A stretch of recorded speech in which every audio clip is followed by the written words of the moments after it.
Good combination, right? I know, right? All right, quiet on the set.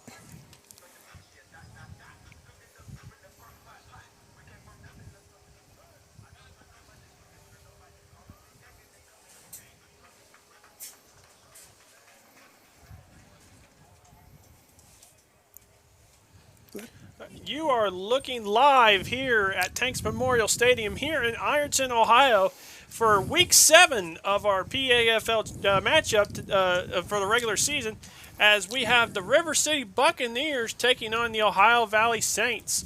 Hello, everyone. I'm Nick Newton, along with our broadcast partner and colleague Tyler Rowland here. We're here to bring you an exciting game, and what do you know? We're on Campus Nation.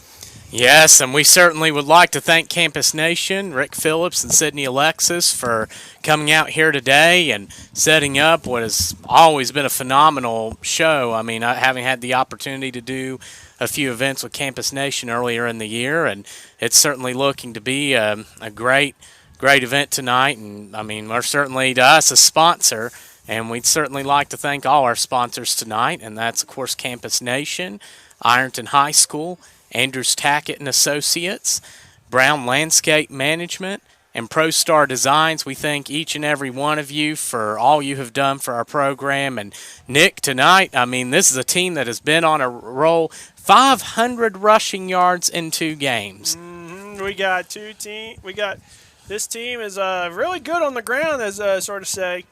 They just know how to move the ball, especially on the ground. Passing is still needs a little tuning, but other than that, the run game is still on point. Yes, I mean, that 363 yards against the Portsmouth Stealth. I mean, Job Swords had 37, Markel Kane 72, and of course, Luke Brown, the Juggernaut, the great nickname you had for him, 139 on 10 and a touchdown. Talk about him, Nick. Oh, man, that man is a monster.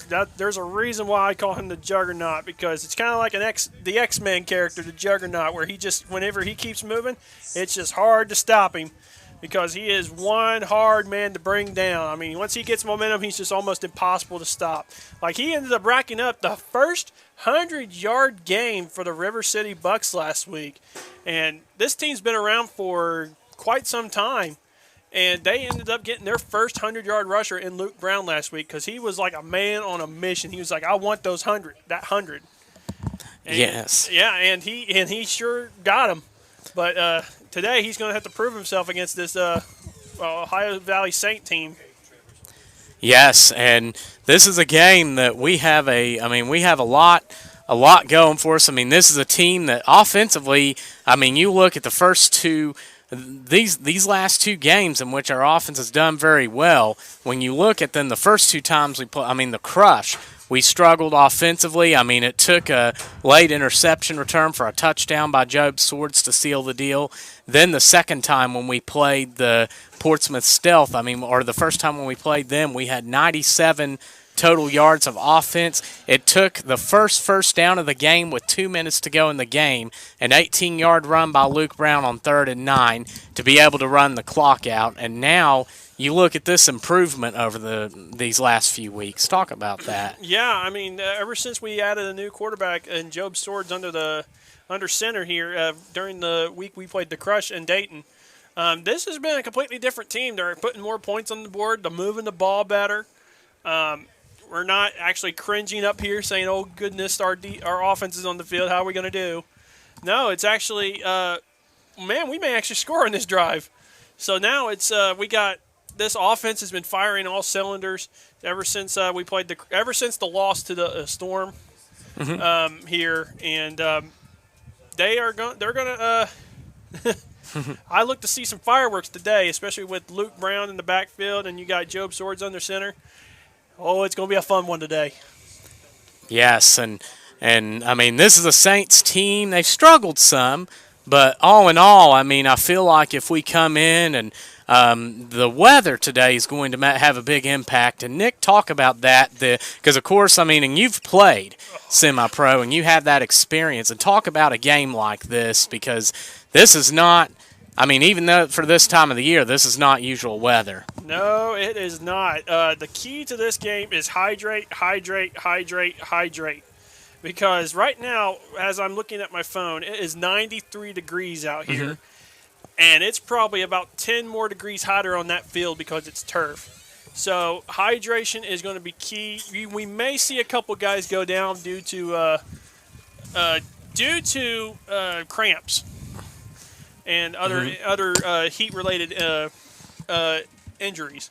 But hydration is going to be key and that's why I think the run game is going to be good today because you can gas the defense out really quick in weather like this. Yes, and I mean that's the thing. I mean these guys are. You can see Coach Murphy. I mean he had them on the field and off the field. They didn't do their usual warm up tonight. I mean they've got the coolers blasting in the locker room.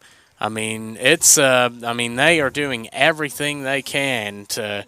I mean, they're stressing hydration and really focusing on keeping the guys. I mean, a lot of them didn't even get into pads. Yeah, a couple of them didn't get into pads because it's awfully hot down there. I'm seeing like 1, 2, 3, 4, about 16 different coolers down there on the sideline. So the coaching staff is not joking when it comes to hydration this game. Woo-wee, it's going to be a hot one. We're already feeling the heat up here. So we're ready for this game to get going. Maybe the sun goes down and it starts cooling off a little bit more. So let's get this ball game going. This is week 7 here in the PAFL here in Ironton, with playoffs just a few weeks away. Very, very close. Right now the Bucs are sitting at the 4 seed. I believe it's the 4 or 5th seed. We will be a 5. The best we can be is a 5 seed. The way it's going to work, there's 8 divisions, and the 8 winners will have home field advantage, which will we. Of course, I mean, you've got 2 of the top teams in the same division, but that's going to. I mean, right now it's looking like there could be several different scenarios, but most likely it's going to be either the Ohio Crush that we have been able to beat twice, or the Columbus War Eagles, which we see next week. And so it'll be someone.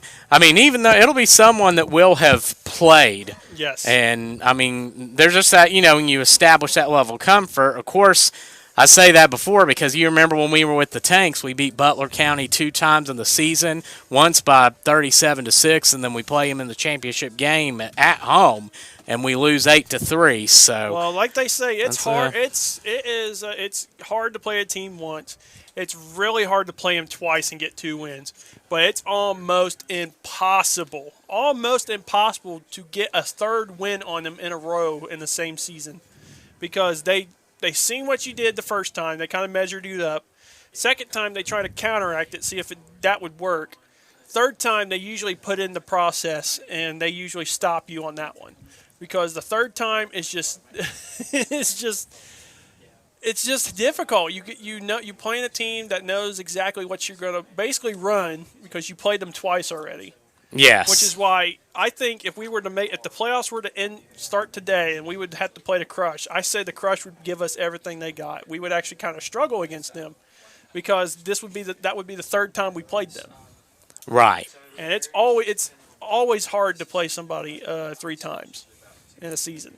And we saw that with the Tanks in Butler County a couple years ago. Right. So, yes. But it's who knows? It's football, man. You may never know. Yes, and that's something that can certainly change, and I mean we're hoping that this team continues the stride they've been on. I mean, this going from a team that we scored more. One thing to note about last game, we had 56 points against the Portsmouth Stealth. We had 55 in our first 4 games combined, and that includes the Portsmouth Stealth. I mean, we had 2 on the Storm. We had 27 on the Ohio Crush, 19 on the Stealth, and then 7 again on the Storm. I mean, we had 55 in that stretch, and so it all changed after we took that second loss to the Storm. So this is now a contender team, as everybody's saying now. So, but also from around the other league here, we have other games playing other than us here in Ironton. We have West Virginia Storm, who we were just talking about, who is predicted to probably get the #1 seed in the playoffs. Yes. We're going to get that out of the way. They're going to probably get the 1 seed. But they're playing the predicted 2 seed in the Bourbon County Bulls today. That should be a great matchup to see for sure. I mean, if you're not watching this game, I'd watch that one. Absolutely. So then you have us, obviously, because we're here. Then we have the Columbus War Eagles and the Portsmouth Stealth. Apparently, I'm being told through the miracle of social media that the game has been called due to the excessive heat. I guess it must be hotter over there than here. Okay. Mm-hmm. So anyway, then we have the Uniontown Warriors taking on the Beaver County Reapers. Don't know much about those two, but other than that, I think that might be a good game to watch too. It might be a low-scoring game. Like I'm predicting an 8-0 win with the Warriors over the Beavers, but it'll be interesting to watch for sure. Then we have the Pittsburgh Seminoles taking on the Greenberg Golden Hawks. That game's not going to be good. The Seminoles have been on a roll. They're gonna win that game big. I'm sorry. I am sorry, Golden Eagles. But the Glass City Tigers are playing the Ohio Crush. That's a game to watch out for too. I mean, you got the Crush who just do enough just to get by, and then you have the Glass City Tigers who are basically doing the same thing. Mm-hmm. So now, let's just see what happens there on that one. That one's just going to be interesting to see. Then we have the Mid Valley Rough Riders taking on the Central Ohio Cavalry. That I'm going to say the same thing. The Rough Riders are going to own that game. I mean, they've been on a roll as well. Mm-hmm. They are just a hard team to play, and no matter where they go, they're just tough. They may travel light, and they'll still beat you by 20. Yeah. Then we have the Neo Silverbacks taking on the Beaver County Arctic Bengals. I was told, like I said, through the power of social media, that game was called at halftime. The Silverbacks defeated the Arctic Bengals 30-6. The game was called at halftime. So the Silverbacks pick up another win of the year, and they're ranked in the top 5 right now in the tier 2. So you didn't expect less from them. Yeah. So with that being said, we have a ball game here in Ironton as the Bucks take on the Ohio Valley Saints. Sorry to get that out. We had to get scores from around the league later in this broadcast. We may even drop a few scores from around the league as well, time permitting, by the way.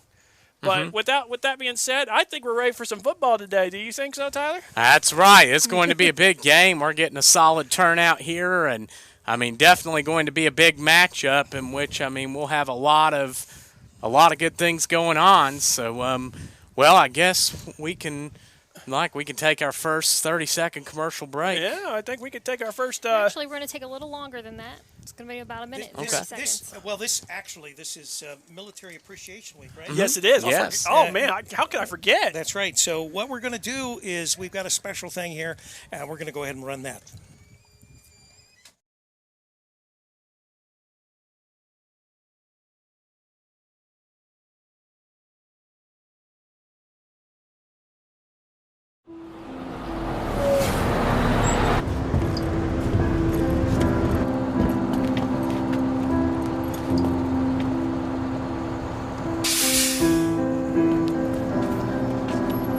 What, you thought we'd let you walk? What's up, man? Come home. It's good, man. How feeling? Let's go.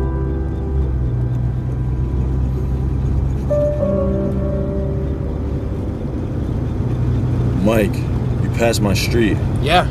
We're not taking you home yet. Hey, guys. We know, we got it. No surprise parties. Come on, man. Trust us.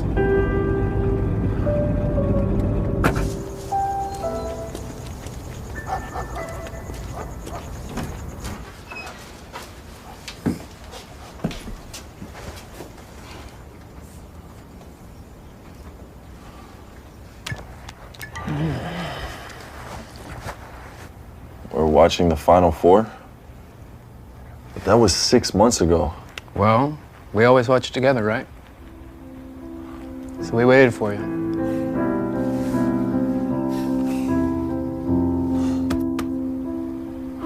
Welcome home, man. That was the tip-off for the 2017 NCAA Final Four. We got a clip back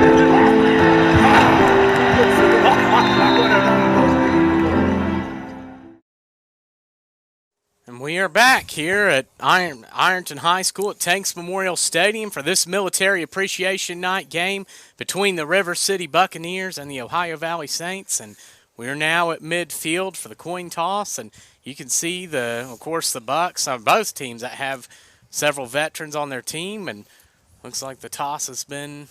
It looks like the Bucks won the toss, but they will elect to defer. So they're going to start in the second half. Yep, they're going to start the ball with the second half, but the Saints are going to start the ball off to begin the game.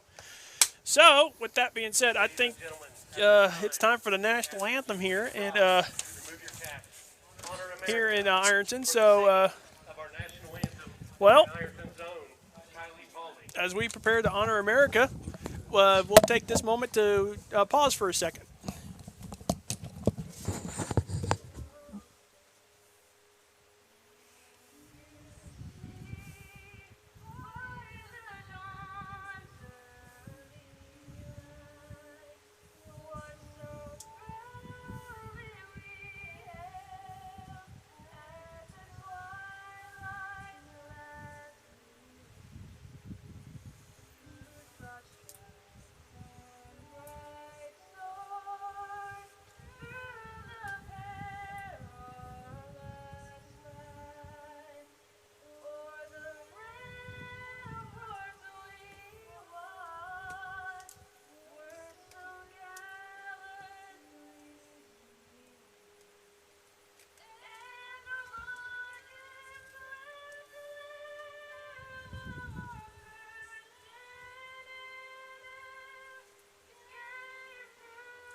That was great. Wow. Great job on the anthem. And we're getting ready here now to this military appreciation game as the River City Buccaneers get ready to take on the Ohio Valley Saints. And Yep. This is shaping up to be a good one, Nick. Yes, it is. I mean, we got a powerhouse offense and defense in the Bucks, trying to see if they can maybe manage to get a home game in the playoffs. Just trying, but they may come up short, but who knows? It's football. Anything could happen. Yes, and hopefully, I mean, we've got a good crowd tonight, and I'm hoping we'll come out well prepared and ready to strike. This team is not surprised. I mean, this team has, just thinking off the top of my head, we've given up just about as many. The offense has allowed about just as many touchdowns as our defense has. Mm-hmm. When you count, I would say the offensive special teams have combined to probably allow just as many. And, that just goes to show how good of a defense this is. Yeah, that defense is just rock solid. It's led by Chance Freeman. Freeman Island, as we call him. Mm-hmm. So it's led by that man right there, and he is just – they are just they follow his lead. He is a character on the sideline.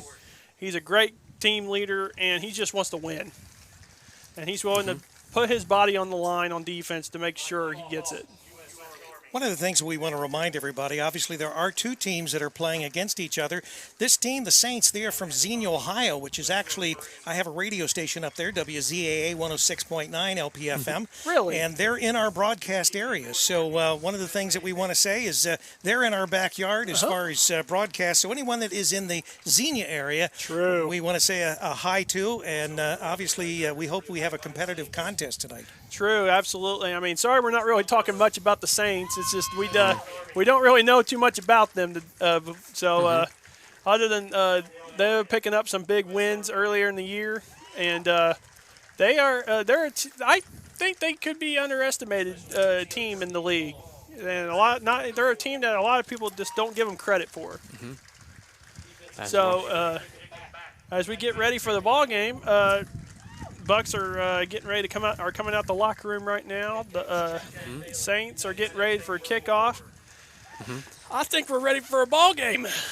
Yes, and you can certainly see the respect shown by both teams as veterans are being honored tonight. And, of course, the owner of the Buccaneers, Michael Payne, and a veteran himself who served in the military. And certainly you could see the great appreciation toward our troops. Even one of our players, Michael Falks, is a former military personnel. So I think we want to say thank you guys for your service, and thank you for serving our country and protecting our freedom. Amen. Yeah, absolutely. All right, the Bucks are getting ready to come out here and get ready to get this game underway. The Bucks will be kicking off, and the Saints will receive, which that's not a surprise. I mean, the Bucks, more of a defensive team, tend to defer. Yeah, they tend to do that. They want to see what the offense will bring to the game, what the other team's offense want to do to bring to the game. Like I said, we would talk more about the Saints, but we just don't know much about them. Yeah, we have a roster here, but we do not have any information, statistics, or anything, even who's what position here. Of course, we do have our certainly the ones listed here, which, I mean, we have some guys that are veterans on their team, which are deeply, deeply appreciated. And now we're getting ready to, Bucks are getting ready to come out and get this game underway here. As it's a nice atmosphere tonight. Definitely as usual. I mean, the attendance for these, I mean, when the Bucks first started, and here they come.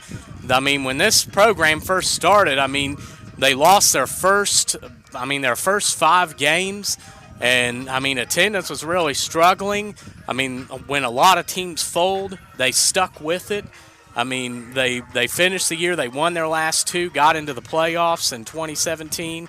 And fought hard. And then last year had a nice season, finishing 7-3 with a loss in the playoffs to the West Virginia Storm.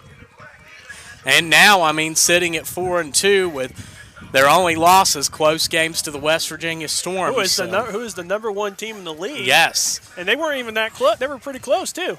They were. I mean, 6-2 and 13-7, which, I mean, easily a score. It was easily a score away from a Bucks win in each game. Yes. I mean, and hopefully, I mean, with what we've done some of the changes we've made. I mean, Coach Murphy's made some changes on the lines. He's made some changes, moving some guys around, and then he's made some changes. And this is a first-year head coach. One thing I've really liked about Daniel Murphy is how open he's been, how he's listened to his players, how he's, come up with a lot of creative ideas. And, I feel like his openness has really, led to some of these changes that are sparking this run right now. Mm-hmm. I mean, you got multiple players that are there. He's starting to use their talents the way they are supposed to be used, and it's paid off, a 4-2 record. Yes, and the Saints they're out ready, and Bucks are getting ready to, special teams getting ready to take the field here. See Juan Wilkerson stepping out there, the defensive back that's been with the Bucks from the very beginning. here comes Adam Stefanik on special teams. Good to see him back after having a broken foot. I mean, he's certainly been. I mean, it's healed up well, and good to see. Yeah, it's good to see him out here playing. He is an underrated athlete. Great foot speed, and hopefully as he continues to get better, we'll see more and more of him on the field as Zach Christensen gets ready to kick off for the Bucks. And real quick, we'll give another thank you to our sponsors, Ironton High School, Pro Star Designs, Brown Landscaping, Andrews Tack and Associates, and of course Campus Nation, who has had the honor of coming here to. I mean, it's an honor to have them filming this game, and certainly you could see the great quality that they provide. And as Zach Christensen gets ready to kick off here, as we get ready to get this game underway here at Tanks Memorial Stadium. And just like I always say before a Bucks game, time to batten down the hatches. We got a ball game to win. That's right. And Christensen gets ready to kick off. It's fairly deep kick, and that's Blake Hanna returning, or yes, he gets to 35, 37, still on his feet, gets to about the 40. Correction, that's Wyatt Garabrandt. And so the Saints will start off with solid field position on their own 40-yard line here. And we'll see what the Buck defense can do. Not to mention how well this Saints offense can do against this dynamic defense of the Bucks. Today's keys to the game, I haven't been doing those in a while. Mm-hmm. Well, Nick's keys to the game. We never have time to do them. Well, today's keys to the game is whether or not this defense just plays how it has been all season against this Saints team that not really know much about, but let's see how well this defense will handle it. And the keys to the game on the offensive side is whether or not the Saints defense can even stop this high-power offense that the Bucks have. Yes, well said, Nick. And the big key to the game is hydration. Yes. It's hydration. Yeah, it is that a word. hot one today. Yes, that cannot be emphasized enough. Hydration and they're coming is key. out here, and that is a big quarterback. Yeah, And for any fans out there, speaking of the heat, some of our equipment is overheating and the graphics keep dropping off. So I try to keep refreshing them, but so you know, that's why. And hands it off to the wide out there. That is Everett Harding Jr. who will get the first carry of the game. And that will be about 3. Good run off to start the game for sure.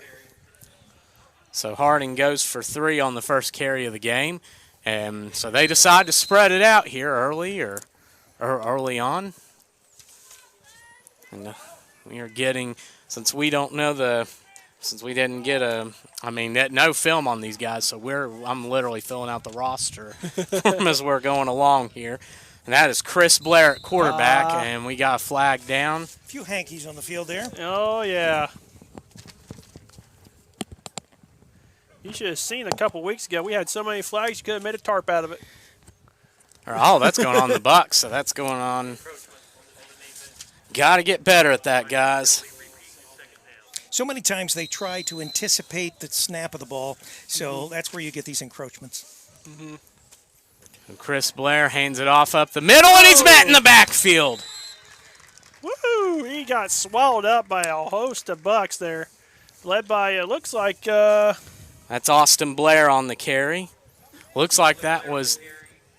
Dale Swords. Man, we're going to be saying his name a lot today.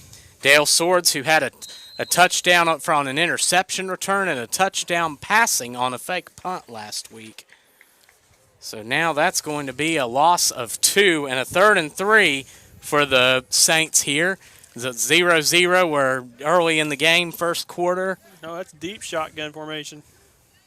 And they're spreading them out here. Blair at quarterback.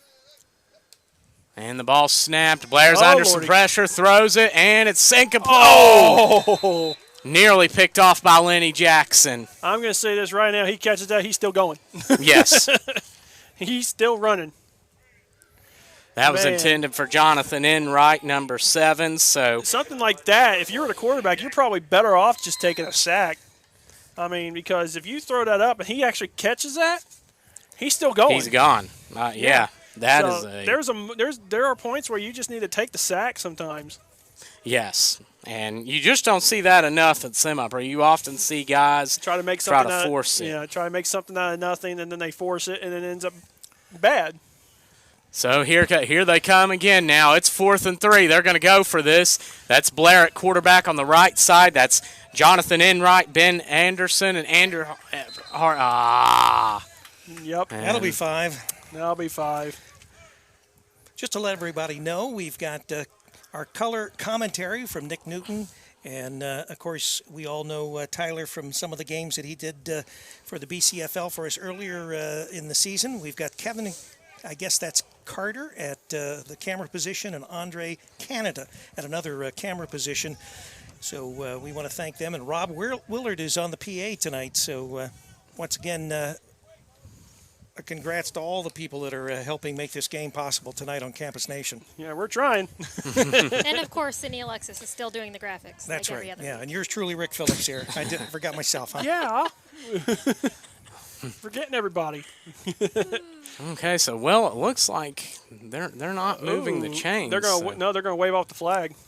I don't know what's going on here. Coach is trying to get some answers too. So they picked the flag up. Yes, they waved it off. Apparently they're going to redo 4th down, and looks like they're like, what's going on here?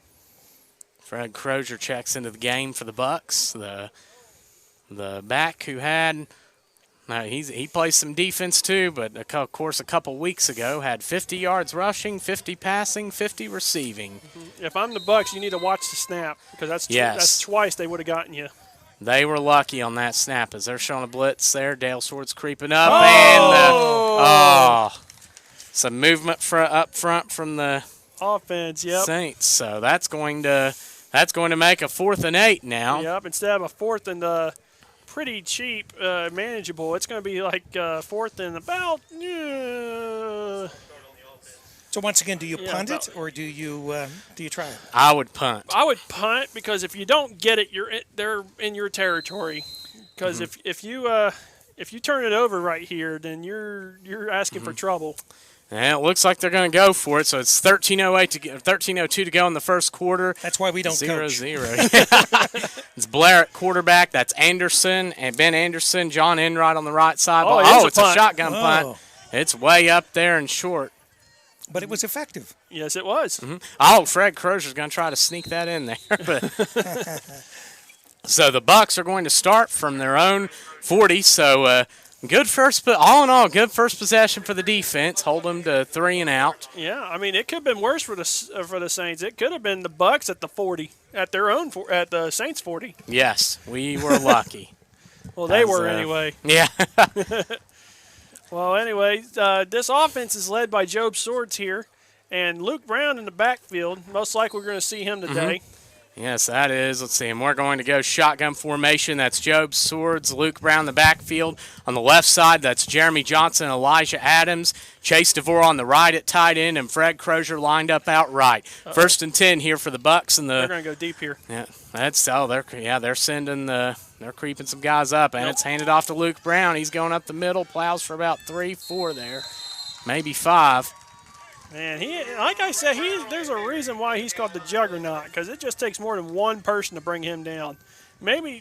Should I say 2 people to bring him down? And you can hear the Luke chants already, as it's going to be 2nd and 5 now for the Bucks, with just at 12.5 to go in the first quarter. So Luke Brown, the running back who also played on the West Portsmouth Tanks, has had quite an impact here, and it's going to be shotgun again. Johnson and Adams at left side at wide out. Swords and Brown in the backfield, and it's handed off to Brown again. He's going up the middle and gets the first down. That's a 7-yard pickup for Luke Brown. I love hearing that, Luke. And a great run by Luke Brown as the chains move for the Bucks. And, this is an offense that a few weeks ago, against a winless Stealth team, it took till 2 minutes in the game to get a first down. So, 2 minutes left in the game to get a first down. So, definitely a good start. Good start, yes. They're moving the ball very effectively right now. And it's going to be shotgun formation again. Brown and Swords in the backfield. Why not hand it to him again? And the big guy, he's still on his feet. Still on his feet. And he gets 3 or 4 there. Man, he's just I say this every game, but man, he's just hard to tackle. So 2nd and 6 now for the Bucks as Luke Brown as the Saints are getting a steady dose of him early on. I mean, good Lord. I mean, I'm over 300 pounds, and I don't think I could bring him down by myself. So it's going to be shotgun formation, trips right this time. Johnson on the left, Chase DeVore, Fred Crozier, Elijah Adams on the right. And it's Luke Brown again. He's going up the middle and gets about close to 3. That's another thing about him. He's not afraid to lower his shoulder either. He's not. He runs hard, and, I mean, he keeps that momentum going. And, Yep. I mean, you saw that last game. Really, I mean, he had 139 last game, and 2 games ago he had 100, but, of course, one big 50-yard run was called back by penalty. Oh, man. So that hurt So things. you're saying he had 100 minus 50 or 100 No, and would have had 150? He would have had 100 yards, but the penalty got called it back. Oh, okay. 3rd and 3 here for the Bucks. Shotgun at 0-0 early on. Job Swords throwing deep to Fred Crozier. Caught! Oh! And I think that's good. Yep, they're counting it in. So Job Swords completes his first pass of the night. And that's going to put them on the goal line as that is a 38-yard pickup. Yep, they're going to be taken out at the 30-yard line. Fred Crozier, who leads this team in receiving.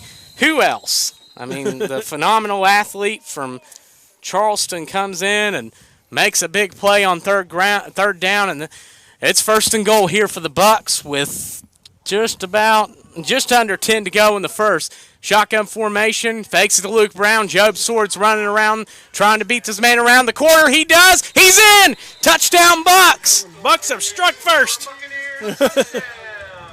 Yeah, Job Swords has got some wheels, and not many people can catch him. So he took around there on the outside, and he was able to get in the end zone. And now the Bucks are up 6-0 to start this game on their first drive of the game of their possession, I should say. So Job Swords, what a run there as he gets the 3-yard touchdown run. And now Zach Christensen comes in to attempt the PAT. Zach has had a pretty good season at PATs this year. I mean, I expect it to continue.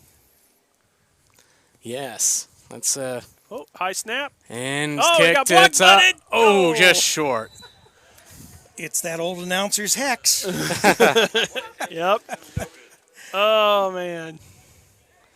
And that continues to, well, we're getting better. I mean, hopefully that'll, hopefully that they'll get together, get some work done get the PATs down. Christensen, though, if we can get the snapping down, he will be a very good, he's been an all-BCFL kicker before. Yeah, well, the difference between this week and last week, he nobody basically rushed him. That's So true. he just he had time to tee off. But this week he had actually somebody in his face to kick it this time. That's a good point. The stealth, they walked off the field when the ball was snapped. Yeah, they were walking off the field. So we're at 9:38 to go in the first quarter. It's 6-0. Bucks leading over the Saints here at home on Military Appreciation Night. And Zach Christensen comes out and getting ready to kick off here as we get ready to see the Saints, what they can do after going 3 and out on their first drive that ended in a punt. So, like you said, Nick, I don't think we can emphasize enough. Stay hydrated, guys. Stay hydrated. I see a lot of guys over there drinking water. And Christensen lines up, getting ready to kick off and back to return. That is Everett Harding Jr. and looks like Kevin Chalnut Jr. And it's handed off, and it is, big hit there. Yeah, big hit. He swarmed to him and got him. That was Charles. Oh, that's supposed to be Charles Johnson. Yeah, Michael. so that's Mike Terry. Mike Terry. Yeah, I was gonna say Charles is. Yeah, he's usually 28. Yeah, he's usually 28, but I believe he's a crab fisherman now. Yeah, Charles Johnson, Hollywood. We certainly. You mean for like Long John Silver's? Or? No, I don't know, but he's up in Alaska right now. He won't be back until September. He's up there with the Deadliest Catch crew, so. All right, 1st and 10 Saints here with 9:28 to go in the first quarter, trailing the Bucs 6-0 here. As that's Chris Blair at quarterback, getting his team together in the huddle.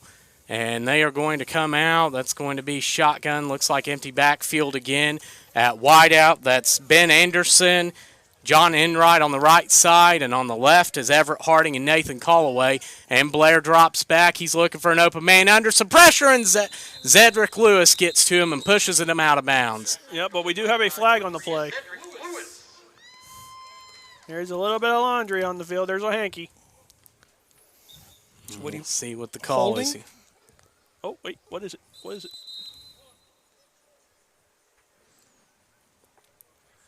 Uh-oh. Not sure. They were indicating. Oh, they're going something. to say encroachment on the Bucs.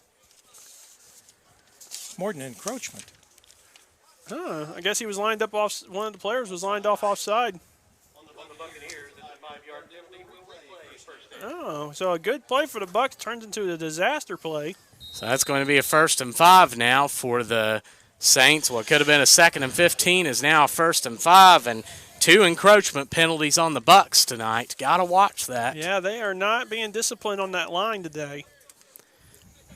And they're going to come back out. That's Blair at quarterback. They're sending Chris Blair at quarterback. That's Austin Blair at wideout, and the ball snapped, and they're throwing. Whoa! Screen pass incomplete. Just out of his reach. Just ahead of him. It's a good thing it was behind. It was in front of him, because if it threw behind him, it would have been a live ball. Yes. But luckily for the Saints, it wasn't. So it's going to be 2nd and 5 for them. Ball at the 39-yard line. And we're just under 9 to go in the second quarter here, so we'll see what the defense can do. Got to maintain discipline here. That's for sure. But we're in the first quarter. Yes. Yes. Okay. I wanted to make sure I didn't miss a quarter. And Chris Blair gets a snap, short pass to Anderson. It's caught, and he's met by a host of Bucs. Yep, but he's going to be short of a first down, too, so he's going to be about 1.5 yards short. So it's going to be 3rd and short for the Saints here. Can the Bucs hold him here? Ben Anderson gets the 3-yard reception for the Saints, and it's now 3rd and 2 here for the Saints, who trail 6-0 here with just at 8:30 to go in the first. And it's a shame, because I look on the Saints sideline. They look like they traveled very light today. yeah, they don't have a lot of guys as they're spreading it out here. That's shotgun. That's Anderson and Everett Harding on the right side. Holloway, Enright, and Blair on the left side. And it's going to. Oh, he's not getting anywhere. And he's getting. That's Job Swords right there to knock him down. Knock him down, take him back. He actually lost yards on that play. So Harding gets tackled in the backfield, and that is a. That's going to, instead of it being 3rd and short, it's now 4th and about 5 now. So once again, are we going to punt? They may. They're basically in the same position that they were last time. So it's probably going to. They're probably going to be punting. Probably going to take the snap, and they're probably going to punt like they did last time. But who knows? I'm not a coach. It's 4th and 5 now, and that's the thing. I mean, they keep Blair back there and punt it, and oh no, that's going to be Harding now. If it's not a punt, it's a wildcat formation. So certainly trying to add some confusion as they move Blair, the quarterback, to wideout, and Harding at the. Yep, and of course it's going to be a pass, and Harding under some pressure, and he runs it. Wow. He's going to get the first down and then some. Yeah, but it was a wildcat formation. So Everett Harding comes out on 4th and 5 and makes the gutsy play to get the first down. And that was actually a pretty good scheme there. I mean, some people would thought he was going to punt, but you have a skill guy there that take the snap. It's usually half the time is going to be a wildcat formation, which for those of you who don't know what a wildcat formation is, it's when the quarterback lines up a receiver. And a skill player takes the snap, and it's most likely it's going to be a run. And it's shotgun formation. That's Anderson, Enright and on the right, and it's pass is caught by Anderson. He gets up to the close to the 40, and that's a flag down, and that's probably going to be 15 additional yards tacked on. Yeah, that's a face mask for sure. So Chris Blair completes his second pass of the night to who else? Ben Anderson. I have a feeling we're going to be calling his name a lot today. And that's going to be now 25 yards and penalties for the Bucks. Gotta be more disciplined, guys. And that's going to move them to about the 27-yard line. So we're just at 6:30 to go in the first quarter. The Bucks are leading 6-0, but the Saints are marching down the field. And we got have a timeout. Yep. Okay, we're going to take a break here. You're listening to CampusNation.com, the Internet Sports Authority. How's it going? Guess what? I made a new friend. Oh, wow, that's great. Yeah, he's called Jeff, and guess what? He's from Kentucky. And you know, I'm from Kentucky. I know where you're from, honey. Yeah, I can't wait to have him over. He has one of those real Kentucky jerseys that I've wanted my whole entire life, and he said I could borrow it sometime. Also, I met Billy, but Billy's from Wisconsin, so Jeff says we shouldn't hang out with him because of what happened last year. But guess what? He gave me a cheese curd, and now I have a new most favorite thing. I miss you tons, but I also wish I could stay here for a bite. Catch all the action at Buffalo Wild Wings. And we're back here at Tanks Memorial Stadium as we are getting ready to come out the timeout here after the Bucks called a defensive timeout because the Saints were on the move there for a little bit. So probably a good timeout because actually you want to get your breath, you want to slow them down, you want to make them think a little. Yeah, I mean, if we didn't know better, it could have been an official timeout for a water break because it's awfully hot out there. Like I said, that is a key to the game. Hydration is key today. Yes. Yeah, I'm pretty sure that the field temperature when we first got set up here was probably somewhere around 110, 115 Oh, degrees. yeah, because it's like 90. If the current temperature is like 95, you usually add about 10 or 15 degrees to it. Right. Due to the turf, and it absorbs all that heat. So I bet it's like a sauna down there. Well, it's a sauna up here, so I know it's a sauna down there. And it'll be Very first true. and 10 here for the Saints, who break huddle, trailing the Bucks 6-0 here with just over 6 minutes to go in this first quarter, and that's going to be Blair and Harding in the backfield, and on the right side at wideout, that's John Enright, Kevin Chestnut, and looks like on the left, and ball's handed off to Harding up the middle. He squeezes through and gets a few yards there. So the athlete who ran for 17 yards on the punt gets about 7 more. Yeah, I mean that run game is still been able to hurt the Bucks in the past couple of weeks, and today it's showing today as well. The run game just doesn't really want to help. As the Saints can break huddle again, trailing 6-0 here in the first. But they are on the move. Yes, They are moving the ball. Shotgun formation. That's Blair and Harding in the backfield. They're going trips left now, and the Bucks are creeping up to the line, and Harding runs around the left side looking for some room, and we got a flag down. I think that's going to be a hold. Yeah. And Mike Izzy gets him out of bounds, and we'll see what the – or correction, that's Wilson as he gets run out of bounds, and we'll see if that's a hold.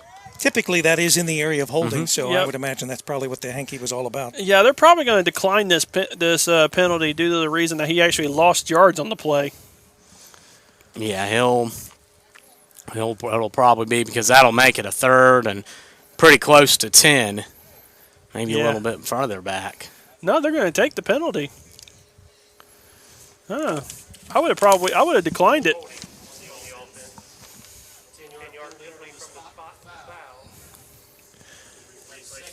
Because he was brought down behind the line of scrimmage, and that would have eaten up a down too. So it should be third and long instead of second. But oh well, I'm not coaching, so That's right. Yeah, That's we 15 established yards that now. earlier.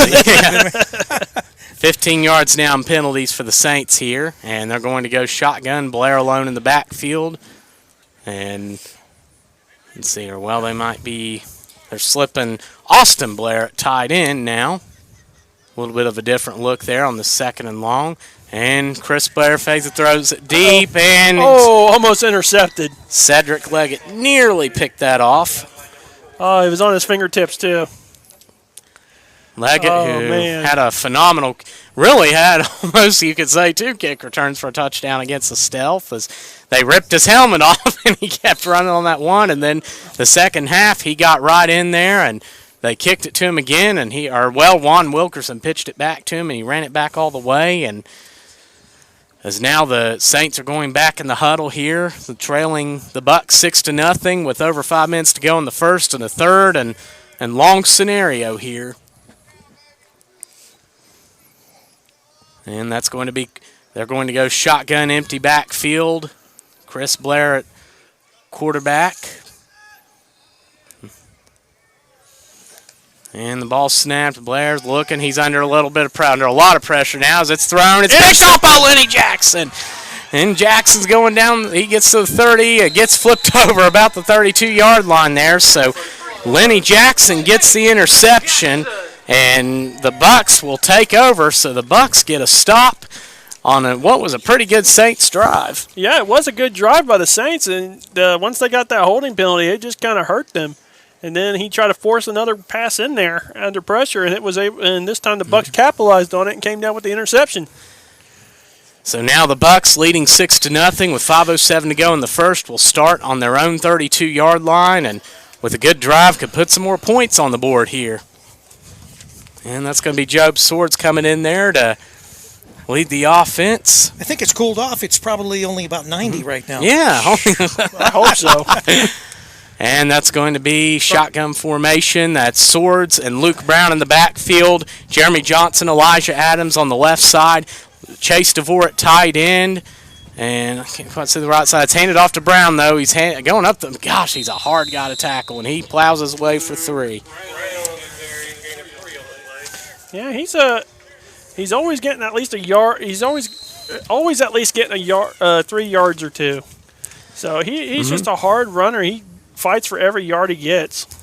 Luke Brown, he's the juggernaut. It's hard to tackle here as they're going trips right on the left side as Jeremy Johnson isolated. Chase DeVore, Elijah Adams, and I can't quite see who 19 is, that's Jermaine Payton on the right. Handed off to Brown up the middle again, and he's going to get his second first down of the night.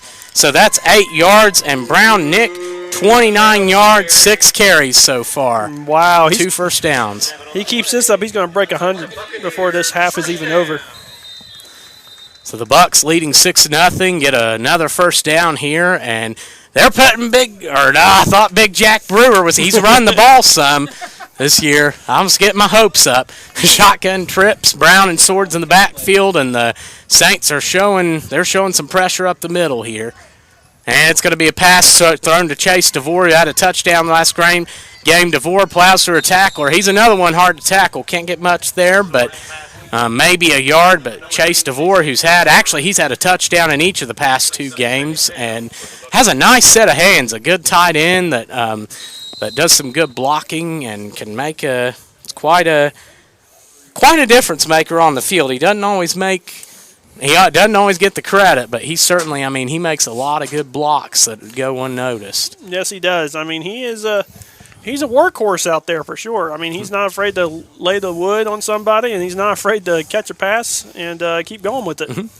And it's shotgun trips right. Jermaine Payton, Fred Crozier, Elijah Adams on the right, Johnson on the left. Swords drops back. He's looking for an open man. Has a little bit of time. Jermaine Payton's deep. Oh, almost caught it. And it's incomplete. Yeah, I knew it was going to go to Jermaine. I thought he had had the guy beat.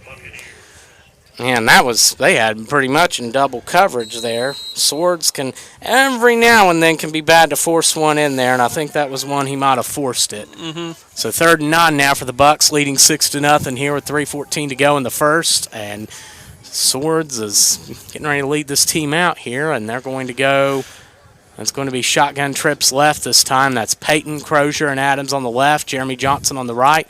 Luke Brown in the backfield with Job Swords there. And the ball snapped, handed. It's a draw. Handed off to Luke Brown. Breaks through a tackler. He's going up. He's got the first down, and then some. The big guy gets out of bounds. And he's hit on the outside. That's a flag. That's going to be a late hit. And Luke Brown does not look happy about it.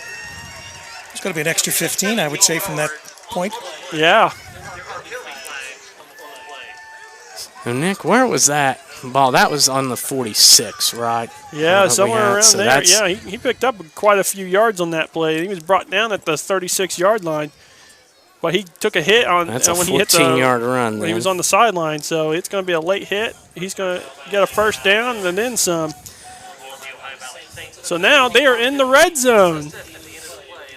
So that's 30 yards and penalties now for the Saints, who get the late hit, and Luke Brown certainly comes through big once again for the Bucs and gets the first down, his third first down of the night now, and the Bucs, who lead 6-0, are creeping toward the red zone here with just under 3 to go in the first quarter. And it's going to be shotgun trips left. Peyton, Adams, and DeVore on the left. I see it going to Peyton here. Yeah, and Swords going up the middle. He's looking for some room. Cuts to the outside and gets tackled, but not before he gets about 3. And Job's got some speed for sure. Yes, and Nick, talk about that, because you've seen with the Tanks. I mean, he had, 3 rushing touchdowns in that championship game last year. He can run it. And personally, he should have had another one at the end of the game. The 2-point conversion just brings back nightmares. A lot of people say he was in. A lot of people say he wasn't. But the world may never know. Shotgun trips left. Peyton, Adams, and DeVore on the left side. Fred Crozier isolated on the right. Swords drops back. He's looking for an open man. Rolls out to the right. And he's forcing it deep. And I think that's picked off by the Saints. Yep, it was picked off. So Swords forces another one in there, and it gets picked off, and the Saints will start 1st and 10 from should be the 20-yard line here. Personally, he had a guy in the slant, and he didn't hit him. I guess he was trying to go for the home run ball. But other than that, the Saints are going to take over 1st and 10. And that's what a lot of semi-pro quarterbacks tend to struggle with. They'll look often for the deep guy instead of looking over the middle or short for the open man. And Swords now, of course, is 2 for 4 on the night, has 39 passing yards and an interception with 6 rushing yards and a rushing touchdown on two attempts here as the Saints come out 1st and 10 on the 20, looking to get back in this ball game, trailing 6-0 right now with just under 2 to go in the first. And they're going to go shotgun formation. That's Chris Blair at quarterback, isolated in the backfield there, and certainly they've spent an hour. No, they're moving. That is Kevin. Time out. Time out. So I think with that being said, I think we're going to take a break. We will take a break. This is CampusNation.com, Internet Sports Authority. You realize this television's on a channel with men in silk robes slapping each other? Maybe we could just switch it to where the athletes are wearing shoes? This gentleman and this gentleman want to know if we can change his channel. I love karate. He doesn't like karate. What? No, me? You like karate? I love it. Are you kidding? I was telling you how much I want to join a dojo. Could you recommend a dojo? Buffalo Wild Wings, 21 sauces and seasonings, tons of taps, and countless flat screens. Nowhere is sports more alive. We're back here at Tanks Memorial Stadium as the Saints are taking over 1st and 10 after the interception in the end zone. So off of a kind of a poor throw by Job Swords, but he's usually allowed one of those a game. So let's see if the Saints could actually get moving. Their last drive was pretty promising, but it ended with an interception by the Bucs. So that was sort of forced. I think that was the problem. He really didn't have anyone that he was, sort of throwing it up there, and that's what happens. You throw it up, you don't have really an intended receiver. You just have a prayer. Yes. Yeah, and speaking of prayer, I want to give a shout out to Impact Church, who are several people here have attended the ball game tonight, and we certainly appreciate Kevin Carter, who's running one of the cameras and is our team chaplain. Certainly does a great job, and we really appreciate David Amos and all you guys out there, and appreciate you all coming out tonight as it's going to be, looks like pistol formation now for the Saints here, as pitched off in the backfield, and couple gets back there and gets him down. We got a flag. That was Kevin Chenault Jr. who ran the ball. Oh, block in the back. There's going to be a block in the back. I saw the official make the signal. So that's going to be on the, let's see what the, didn't look like there's anything on the tackle there, so. That would be a yep. spot foul, I would imagine. So yes, they will spot it, and it'll be half the distance. Where are we? We're on the 20. So that's going to move it. Wow. Looks like that's wow. Oh man. So that's going to move it back 11. 8? Looks like 12 yards there to the 8-yard line. Is that it? Yeah, that's the 8-yard line. Yeah. Wow. So now 42 yards in penalties tonight for the Saints. Well, let's see if they can regroup from here. So this is going to give them, they're in some dangerous field position now. 1st and 22 here, trailing 6-0 with 1:52 to go in the first quarter. It's going to be shotgun formation, and that's Blair and Chenault in the backfield. And ball's snapped, and Blair's looking for somebody, throws it, caught, and looking for a little bit of extra room there, and he gets up to around the 20-yard line there. Yeah, that was a nice little pickup. Yeah, he got back to the original line of scrimmage, maybe short of it. So that's Enright on the catch, and that's his first reception, and that's going to be about an 11-yard pickup there. So that's Chris Blair's third pass completed tonight, and the first catch for Jonathan Enright, and that'll be 2nd and 11 now for the Saints here, who trail the Bucs 6-0 with just over a minute to go here in the first. And that's Blair in the backfield. That's going to be Blair and Chenault in the backfield. They're going to go shotgun. That's trips left. Ball snap. Blair fakes a handoff. He's looking for some room, scrambling all over the place. Throws, and the pass is caught. What a catch. Nice pickup. Yeah, I mean, I thought he was getting happy feet back there. He didn't know what he was doing, and then he just threw it up, and there was a guy right there. And that looks like Nathan Callaway who caught that. So that's Nathan Callaway's first reception of the night, and it's a big one. Gets him 19 yards, and Blair, who's completed 2 passes in a row now on this drive, up to 40 yards passing. Gave him a new set of downs as well. And you're listening to PAFL Football here on CampusNation.com, the Internet Sports Authority. Yes. Let's not forget that. And that's going to be 1st and 10 now for the Saints here at Trail 6. Wildcat. Nothing. Yeah, that's got to watch him. We know how he's. And Denzel Cameron almost gets him.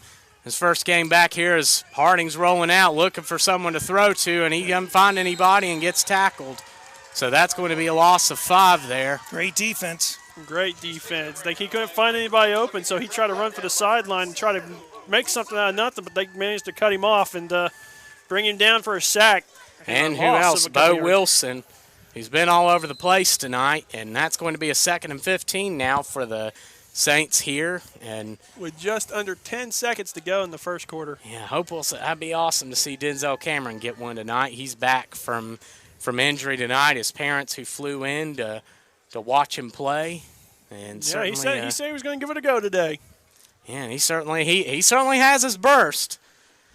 So now it's a 2nd and 15 here for the Saints, who trail 6-0 with 9 seconds to go here in the first. And they're going to stick with that wildcat formation with Harding in the backfield. Low snap, Harding falls on it. Smart play, but I believe that's going to be the last play of the first quarter. Your score is going to be the River City Bucks 6, the Ohio Valley Saints 0, and we'll be back right after this message. You're listening to Campus Nation.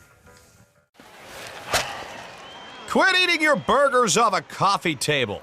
If you want to eat a burger, put it on a bar. Follow your instincts to B-dubs for the new All-American Cheeseburger. Fresh, juicy beef smashed till it's crispy around the edges, covered in gooey cheese, and stacked to the ceiling with deliciousness. And knock that baby down with a frosted beer at the bar, just like the sports gods intended. The new All-American Cheeseburger at Buffalo Wild Wings. Roar! Back here at Tanks Memorial Stadium in Ironton, Ohio, home of the Ironton Fighting Tigers and the River City Buccaneers, and we certainly want to take the opportunity to thank our sponsors here as the Bucs lead 6-0 over the Saints at the end of the first quarter. And we would like to thank Ironton High School.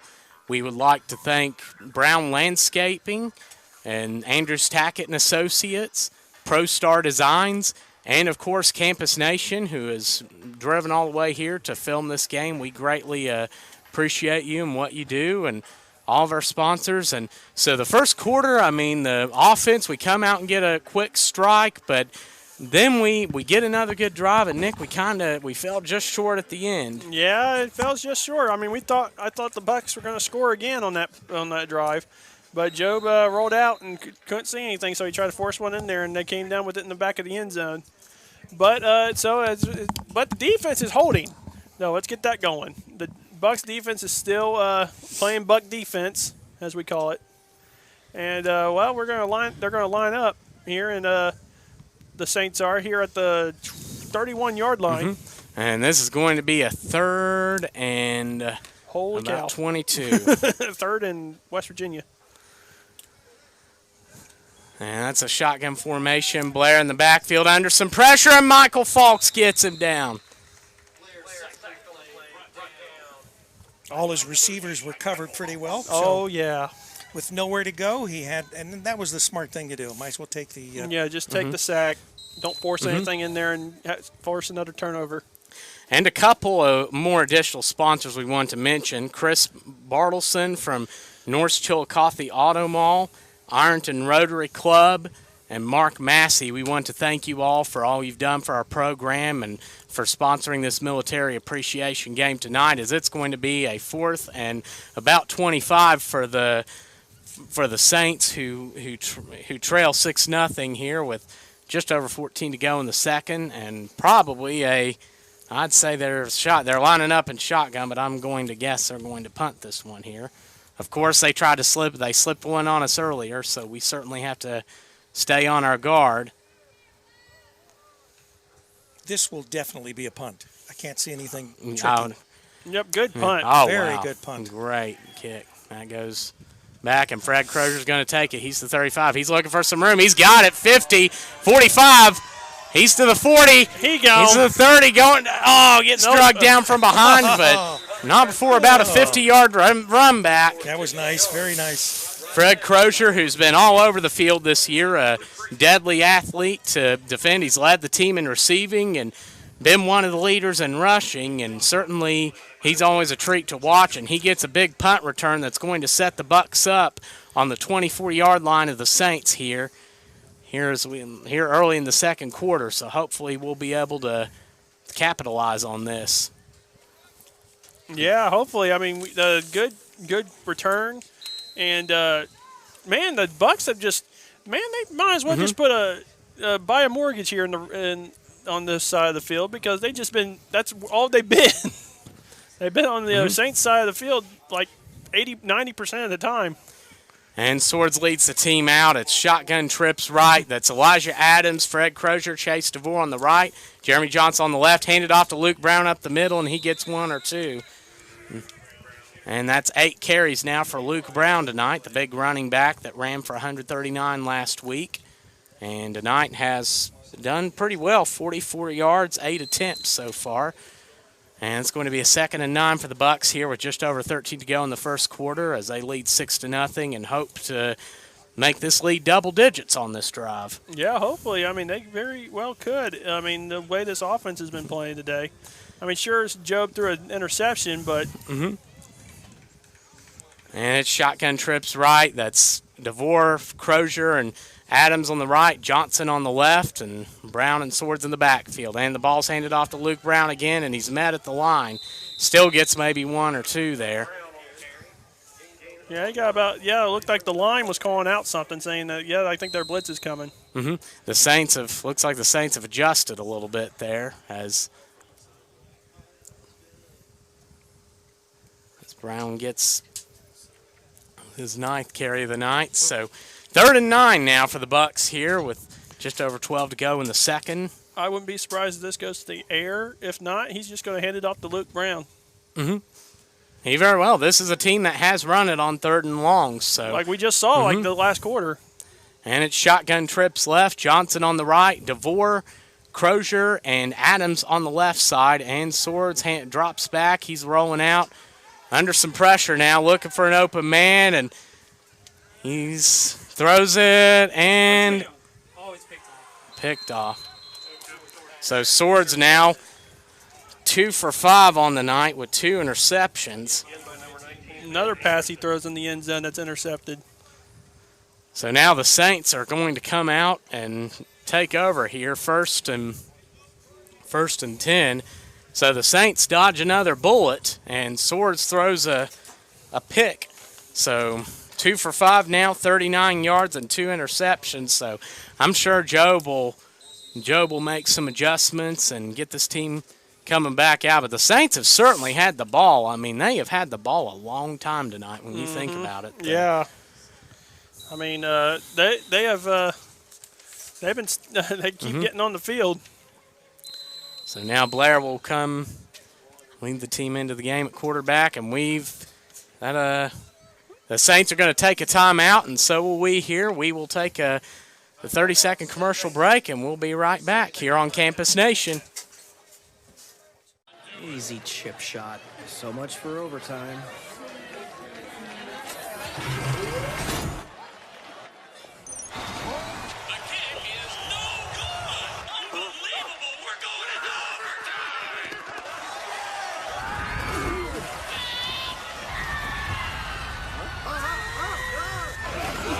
Best overtime ever. Buffalo Wild Wings. Wings, beer, sports.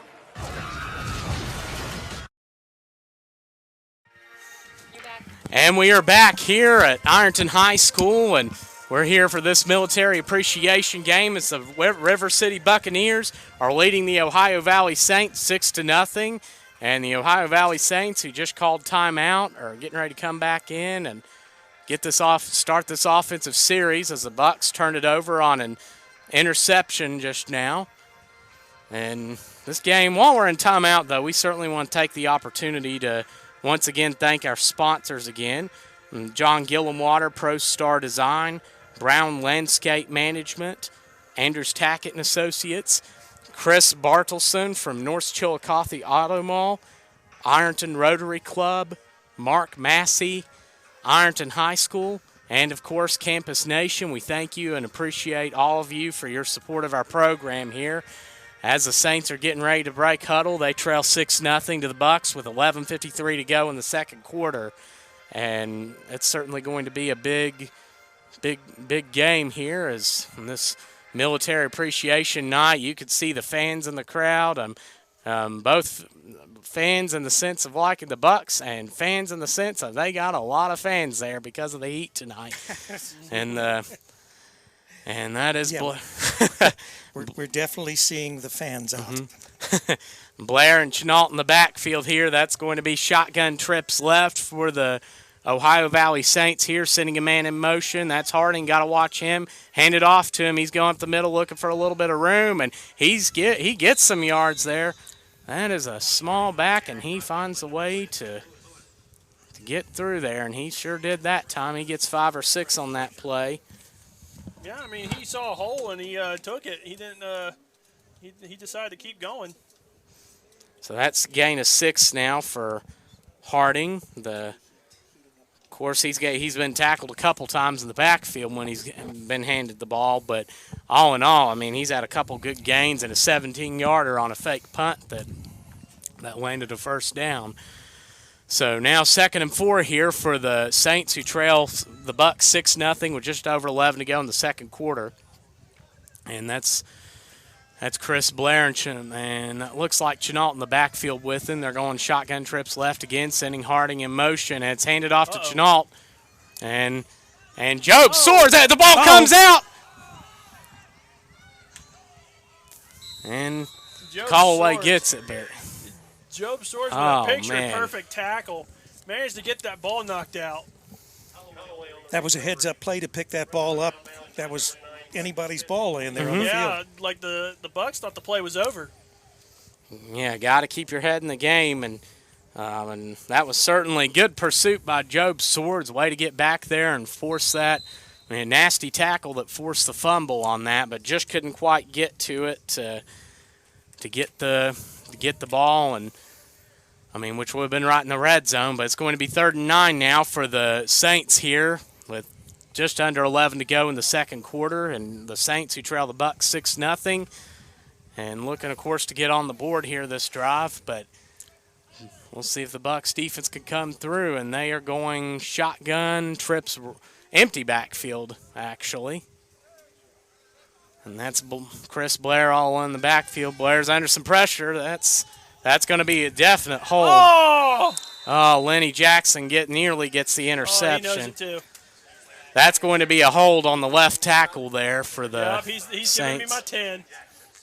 Doing 10 push-ups because he knew he had it.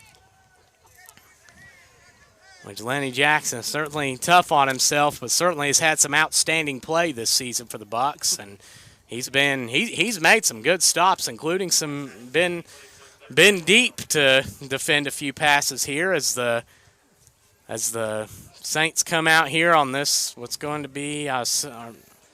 Looks like, are they going to decline that, or? Yeah, they're going to decline that. So it brings up a fourth down. Fourth down now. It'll be interesting to see what kind of pressure that the Bucks put on the Saints here with this punt. It has to be a punt. Yeah, they're going to go shotgun here, and yeah, he's lining up for oh no, yep. Oh, as Blair kicks it, and that ball takes a Saints bounce, goes out of bounds about the 32-yard line. We've seen some crazy things with a stealth the first time they played here. They had it fourth and about, 15, Nick, if I remember right, and they were on the goal line, their own goal line. They faked and got it. This was early in the game, too, but yeah, some of these teams, they certainly try to utilize the fake there, but the Bucks, with 10:33 to go in the second quarter, will be starting with the ball first and 10 on their own 34. I think the thing that you need to consider, obviously, is with a 6-point lead, and that's all it is. You don't want to do anything that's going to actually, tip in the favor of the other team, additional points, or maybe to go up by 2 scores. Absolutely. I mean, you got. It's just one mistake away from turning this into a tie ball game. If not, it's another mistake away from it being a two-score ball game. Absolutely. Yes. Yeah. And we've had some. Hopefully, which we've had a couple turnovers tonight, but of course, that one play is all they need. But hopefully, our offense will come in as we're going shotgun trips right, hand it off to Luke Brown up the middle, and he gets maybe one. Yeah, he may have just stayed at the line of scrimmage. Looks like it. So Brown gets his 10th carry of the night, and the Saints have adjusted to that quite nicely. 1 yard in the last 3 plays for Luke Brown. So the Saints doing a pretty good job up front getting to him, and that's not easy to do. As it's going to be 2nd and 10 now for the Bucks, who lead 6-0 with just over 10 to go in the second quarter. And it's going to be shotgun trips right. That's DeVore, Payton, and Adams on the right, Johnson on the left side. Hands off to Luke Brown again, going up the middle, and he gets maybe 2, 3. Maybe, yeah, he got about 3 on that, didn't he? About 3 or 4. Good solid carry. But now it's going to be 3rd and about 6, if I'm doing my math right. Well, anyway, the Bucks are moving awfully slow right now, but I think they're trying to wear this defense out. Yeah, and this is a game to do that because, just given the heat and everything, that's what you want to do. And giving a steady dose of Luke Brown, who had 10 carries last game, he's got 11 tonight. And they're going shotgun. So no, it's handed off to Brown again up the middle. And I think that's what they're going to try to do is just keep wearing this defense down. And Brown's going to get another yard, but it looks like the Bucks are probably going to punt here. So we're at just under 10 to go in the first quarter, and it's 6-0 Bucks. And actually, I don't think they're going to punt. So that would be because he sent Crozier in to send the play in. Oh, yeah. Gutsy move here. 4th and 6, and the Bucks are going to go for it in their own territory. That shotgun formation, Fred Crozier in the backfield with Job Swords. Handed off to the speedster, and he goes. He's got the first down. 50, he gets close to the 40-yard line. Yep, I called it. You did. That was a great play. That was a really good play. And that's a 21-yard gain for Fred Crozier. Yeah, I saw Coach Murphy talking to Crozier, and Crozier was heading back to the huddle, and I was like, uh-oh. Crozier, who had 86 yards on 6 attempts just 2 games ago against the Ohio Crush, can certainly cause some problems both running and catching as he remains in the backfield. And on the we got is that going to be a looks like it's going to be a timeout. So we're going to take a 30-second timeout here. Timeout, Saints. We'll be back to you here on Campus Nation, the Internet Sports Authority. Guess what? I made a new friend. Oh, wow, that's great. Yeah, he's called Jeff, and guess what? He's from Kentucky. And you know, I'm from Kentucky. I know where you're from, honey. Yeah, I can't wait to have him over. He has one of those real Kentucky jerseys that I've wanted my whole entire life, and he said I could borrow it sometime. Also, I met Billy, but Billy's from Wisconsin, so Jeff says we shouldn't hang out with him because of what happened last year. But guess what? He gave me a cheese curd, and now I have a new most favorite thing. I miss you tons, but I also wish I could stay here for a bite. Catch all the action at Buffalo Wild Wings. We're back here at Ironton High School as the River City Buccaneers lead the Ohio Valley Saints 6-0 here with 8:10 to go in the second quarter. And so far, other than a great drive by the Bucks, it's been all defense. And Nick, talk about the game here. As the Bucks certainly, it's been an interesting matchup so far. Yes, it has. I mean, we got the Saints have a bend but don't break kind of defense. And they managed to force 2 turnovers by Job Swords in the end zone. So let's see if the Bucks can actually strategize and be able to get back in the end zone. And it's shotgun formation here. Swords hands it off to Crozier again. Goes around the left side. Has a little bit of room on the sideline and gets maybe 6 or 7. Yeah, he got about that much, didn't he? Yeah, that was a quick pickup.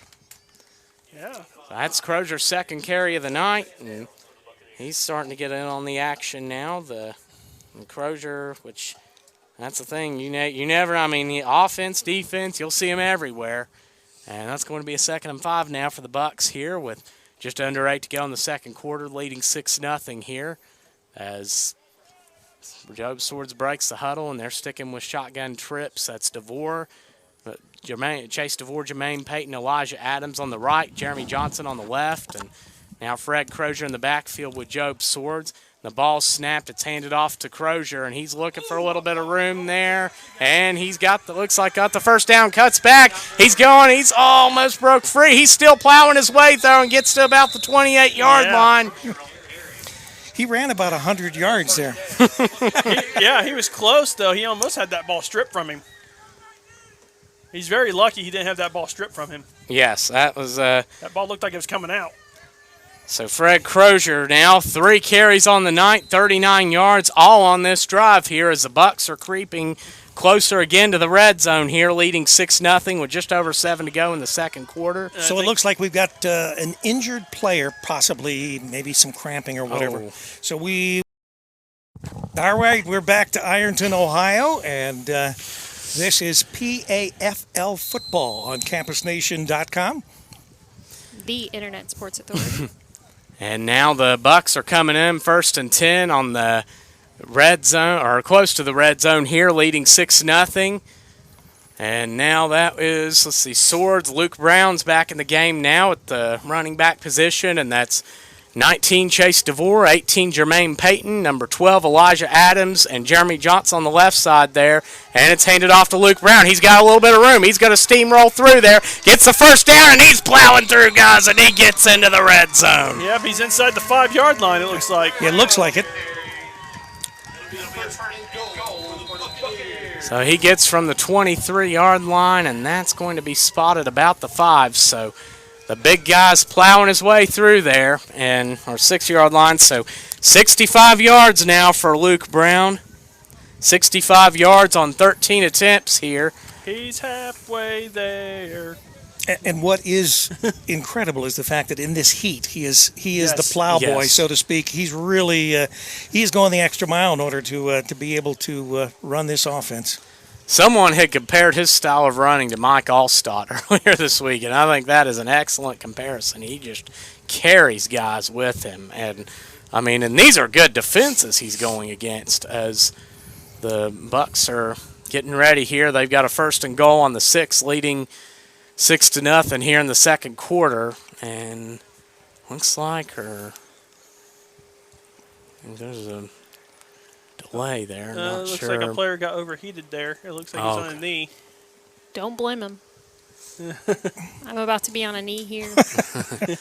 Hope these guys are staying hydrated here. And, I mean, if you're just tuning in, the Bucks, their only score of the game came with 9:38 to go in the first quarter. At Job Sword's 3-yard run, the extra point was missed. A deep pass of 39 yards to Fred Crozier helped set that off. And, of course, Crozier, who has 78 yards in the game, and thankfully this guy for the Saints is up and walking, so glad he's okay. And probably just got a little heated. Yeah, that is not angry way. Game, yeah, this game it's just. I mean, luckily the sun's starting to go down now, but it's in a view where we can't really. We're having a hard time seeing now. And now that's. They must be taking a water break. It looks like it. Now, this stadium is north-south. I would imagine, are on the east side of the stadium, and the home side, which would be on the west side of the stadium. At least that's what it appears to be. Mm-hmm. And that's going to be shotgun formation. Trips right. Jeremy Johnson on the left. Chase DeVore, Jermaine Payton, Elijah Adams on the right. Handed off to Luke Brown. And big hit there. He dropped the ball. The ball bounced right back up to him, and he still stuck the guy. Close call, yeah.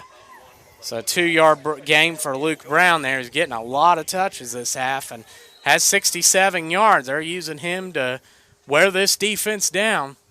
And so far, it's working.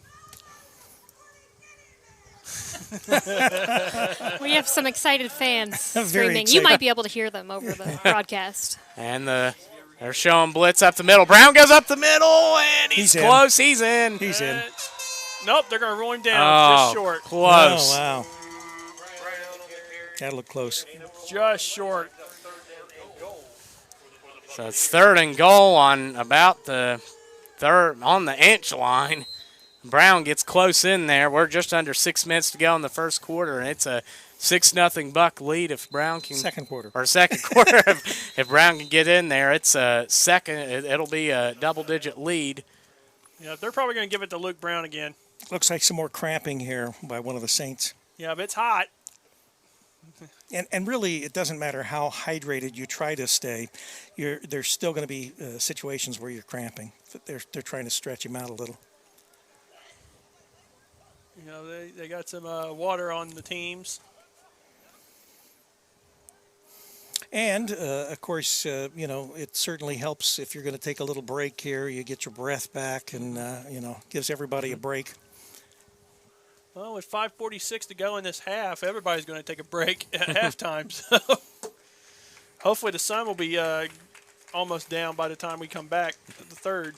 So we won't have to worry about this heat. And that is Brandon Vos, number 50. Glad he's up and okay. Certainly, we're all anticipating we'll see some cramps tonight. And you can see the crowd. Everyone's still blowing the fans around. And, it's a hot, humid night here in Ironton, Ohio. It's not Ohio. We're in Ohio right now. Ohio. That's good. Says the person from Tampa, Florida. Lived in Tampa, Florida. Right. I'm not sure. She's a Buckeye now. I was going to say, I'm not sure about you, but I think that's a burn. And 2 men in the backfield now, Denzel Cameron and Luke He's Brown. In, touchdown. Luke Brown. Luke Brown. Just walked right in. Luke Brown gets the touchdown, his first of the night, and he's been all over the place. 72 yards, 16 carries, and a touchdown, and the Bucks now have a 12-0 lead here with 5:37 to go in the second quarter. Oh, I think Job's got a cramp too. Job's walking on the sideline. He's kind of limping on the sideline. Well, Luke Brown gets in, and we certainly hope he's okay. They brought in, they pulled in Denzel Cameron on that play. They sometimes will put him in at the fullback position, and they put him in on the goal line to block, and he certainly held his end up as they're going to stick with that same formation now. Yeah, Job is out of the game. Right? And that's Fred Crozier at quarterback now with Luke Brown and Denzel Cameron at the back positions. Ball snapped, and Oh, just run it. And Just Crozier's run it. running. He's got a wide open lane. He's in there. I was like, just run it. And with that, as we come back up the field with 5:37 to go in the first half, your score, the River City Buccaneers 14, the Ohio Valley Saints nothing here at Tanks Memorial Stadium here in Ironton, Ohio. So, so now bend the don't break defense. So it's everything we've anticipated in a game. Yeah, it's hot, good gameplay. Yeah, Crozier now, gosh, he's had a 2-point conversion. He has 39 yards rushing on 3 attempts and 38 yards receiving. So once again, he has his fingerprint all over the game tonight. And Crozier, who had a big game, 56 yards passing, 86 rushing, and 58 receiving against the Ohio Crush just a few weeks ago, in which the Bucks won, I mean, pretty handily that game. So definitely a big showing. And Crozier, I mean, continues to be a key player here as Zach Christensen leads the special teams on to kick off here with 5:37 to go in the second quarter. It's now a 14-0 game. The Bucks leading over the Saints here on this Military Appreciation Night. And I know these guys are eager to get after it.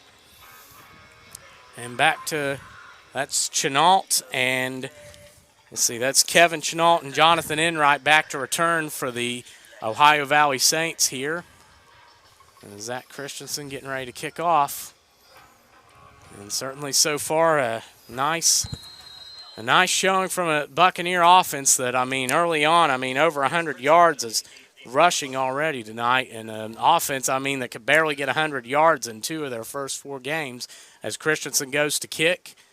And it's kicked off. Solid kick there. And Harding gets it. Got to watch him. That's a good athlete there. He gets to the 25, cuts back to the 30, and Matt Bahos. He slips out. Oh, no. Oh, boy. He's going. Zach gets him. He's still on his feet. Oh, my goodness. Bo Wilson gets there and gets him. It's a good thing Zach Christensen was right there and able to slow him down. That was quite a return. Quite a return. He actually crossed the 50, but then he ended up going backwards, so he's now in their own territory back.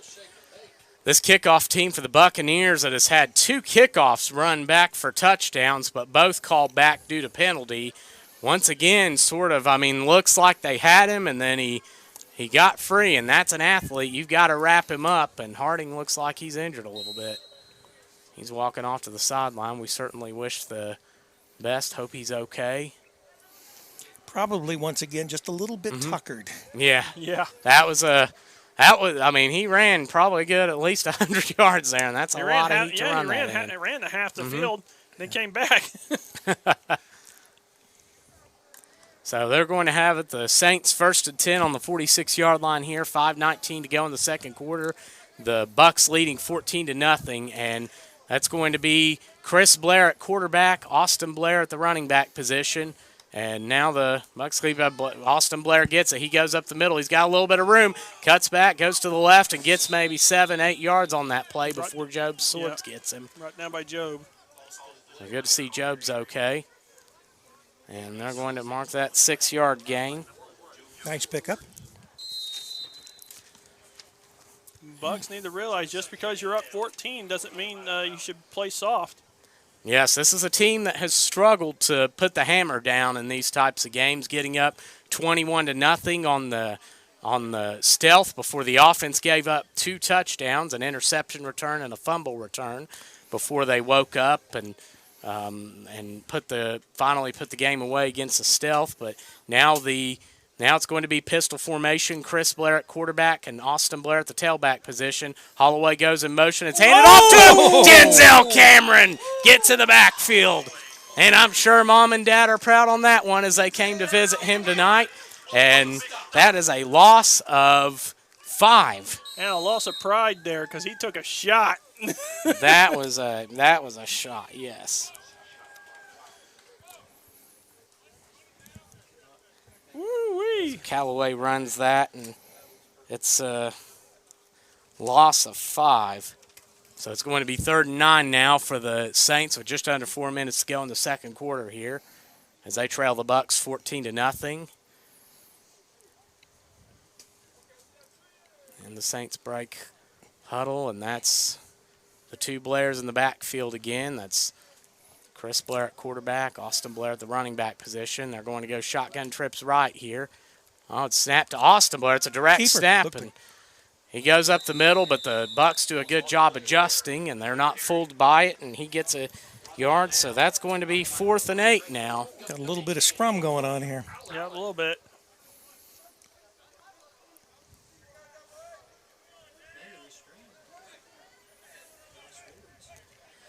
Uh-oh.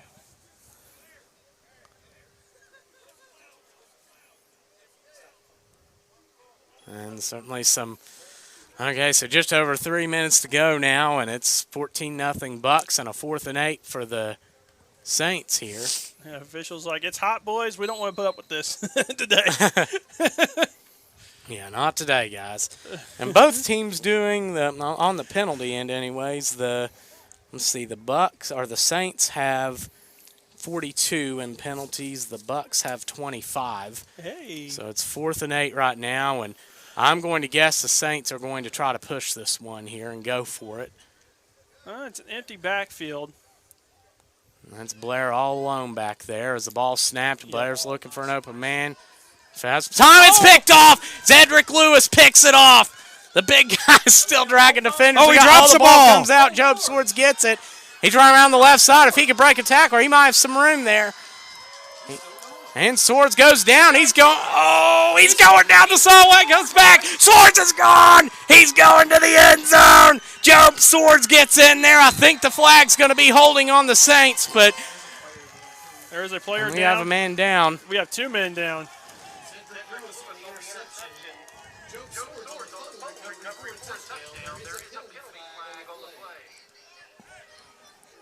Actually, a couple penalty flags, and probably for different things. So does the touchdown still count? We don't know yet. Got to sort it out. Well, I'm not changing the score bug until usually it's confirmed. If there is a penalty, no, I guess Michael Payne's over there holding up a touchdown sign.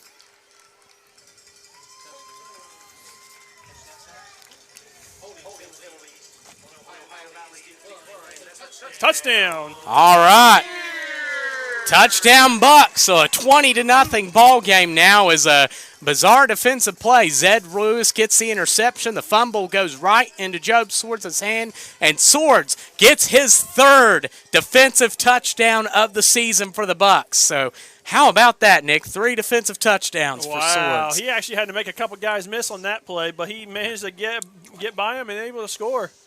So now the Bucs take a 20-0 lead with minute 58 to go in the first half, and they look like they're going to line up for 2. They're going to set Job out for this play because they're probably going to want him to get a breather. As you can hear the Bucs fans getting into it. And that's Fred Crozier back there. He's got time looking for an open man across the middle. Oh, and he had him. Just a little short. Just a little low on that. So as we come back up the field with just under 2 minutes to go, your score, the Bucs 20 and the Ohio Valley Saints nothing. So definitely so far the Bucs getting a big lead here, but we have struggled to hang on to these types of leads. So we'll see how the team maintains here. They're coming out, and hopefully we'll get some more pressure on the defensive end and some movement on the offensive here as we're getting ready for pretty much a 2-minute drill here as Zach Christensen gets ready to kick off again. And it will certainly take – our kickoff team will certainly have to do better in coverage this time. And we're very lucky Harding didn't run that last one all the way back. I do have a scoring update from around the league. And the PAFL Tier 1 – your score, the Canton Pitbulls 3, the Columbus Fire 10. Wow. Yeah. The Fire have struggled this season, but if they were to get a win over the Canton Pitbulls, that would be a huge upset.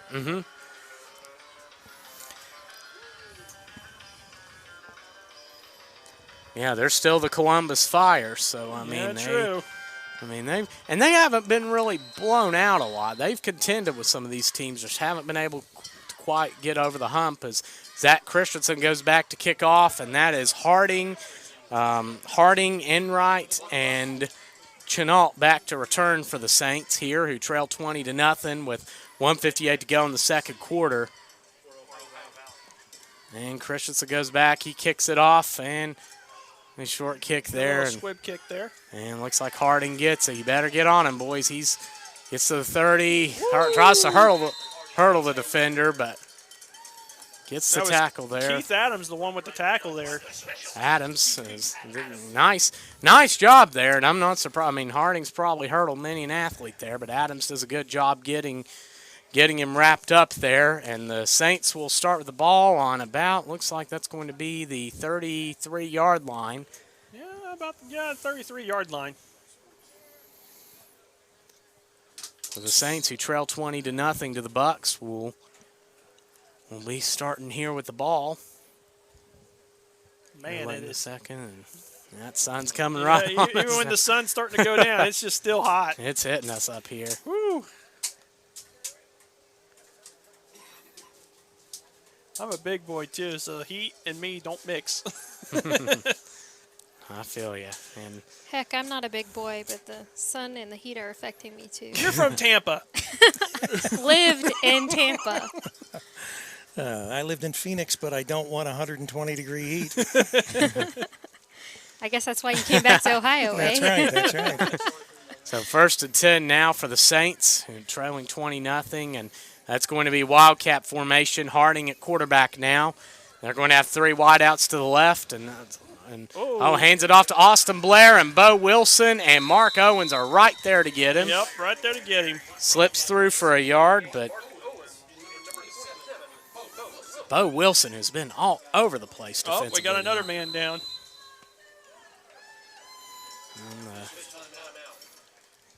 All right, well, we have a man down, so I think this might be a time for us to take a break here. Always a good time to take a break here. You're listening to Campus Nation, your internet sports authority. Quit eating your burgers off a coffee table.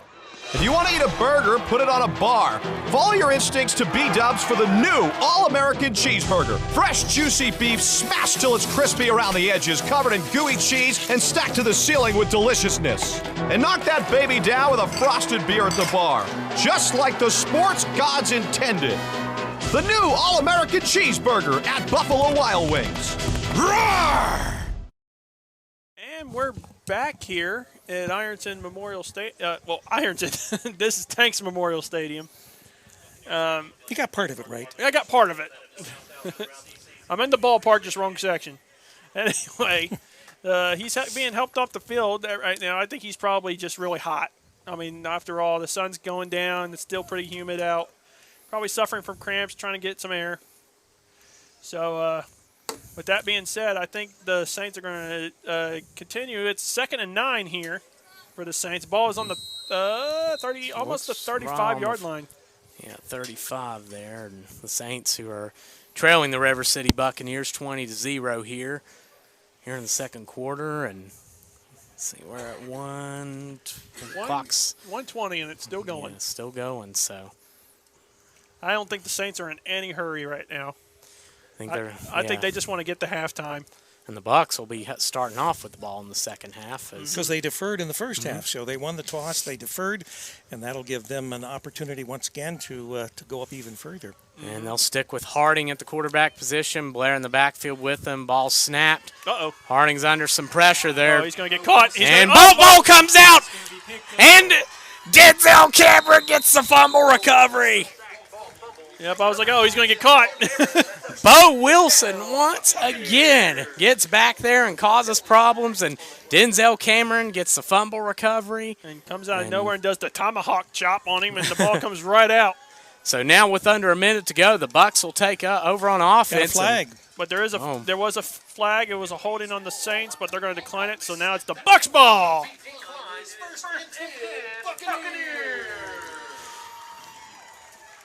Yeah, that was a good pursuit.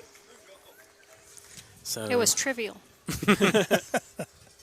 So now the Bucks will have it. They will start on about the 22-yard line there. So nice field position for them to take over here as they lead 20. The Bucks lead 20-0 here with under a minute to go in the second quarter. And Job Swords leads this team out. And hopefully that can make it 26-0 on this drive, maybe more. Yeah. And if they score again, it will become a running clock from here on out. And that's going to be shotgun. That's Chase DeVore, Jermaine Payton, and Elijah Adams on the right side. Brown at tailback, and it's handed off to Luke Brown. He's going around the left side, stiff arms the defender, and he's going down. He's cutting back. He's going. He's in. Luke Brown cocks the defender and gets into the end zone. The juggernaut. Whoa. Wow. Luke Brown throws a tackler off of him and then Get out of his way. and bulls a guy over in order to go into the end zone. 22-yard touchdown run for Luke Brown. So did that put him over 100? He's at 93. He's awful close. And that is on 17 attempts. Wow. So are we going for 2 or are we going to kick? I think we're going to go for 2. So he's averaging just a shade over 5 a carry. Has that Swords and Crozier in the backfield there. Going to give the big guy a break. And Swords throws it. Caught by Jermaine Payton. Oh, yeah, the antique with the catch. Was that good? Yes, that was good. All right, just want to make sure. Jermaine Payton, and he's still, he's still got you it. said the antique. Do we know how antique he is? He's close to 40. I'm thinking not as antique as you. Oh, yeah. Nobody's antique like I am. Yeah, I'm you are in prehistoric. pristine I'm more like condition, prehistoric. I'm not antique. If you look at the field right now, you can see, I don't want to say it, but you can see a lot of defeated faces from the Saints right now. They got their heads down, Well, on their knee. I think it's a combination of the fact that obviously it's very hot and there's an awful lot taken out of them. And then this was probably what we would say the straw that broke the camel's back. So they're going to have to regroup, obviously go in and once again come out and defend as the Bucks get to take the ball beginning the second half. Yes. Yes, and I mean, this is certainly a good showing. Gosh, and Rick, you should have seen this offense a few weeks ago, just how bad we looked out there and how far we've come along now. Yeah, we had a hard time getting a first down. This is, wow, just how quick. I mean, a few weeks ago, we would have really struggled moving the ball against this team, and now just a great showing all around. And, I mean, once again now we're Zach Christensen's kicking off, and it's a fairly short kick, and that is Brian McElroy that's Ben Anderson. Run back and drug down by Lenny Jackson. Lenny's been all over the field today. Great job by Lenny Jackson to get back there, and an excellent pursuit. Good way good pursuit angle, and now they're going to have it 1st and 10. The Saints are on about the 38-yard line here as they're trailing the Bucks 28-0.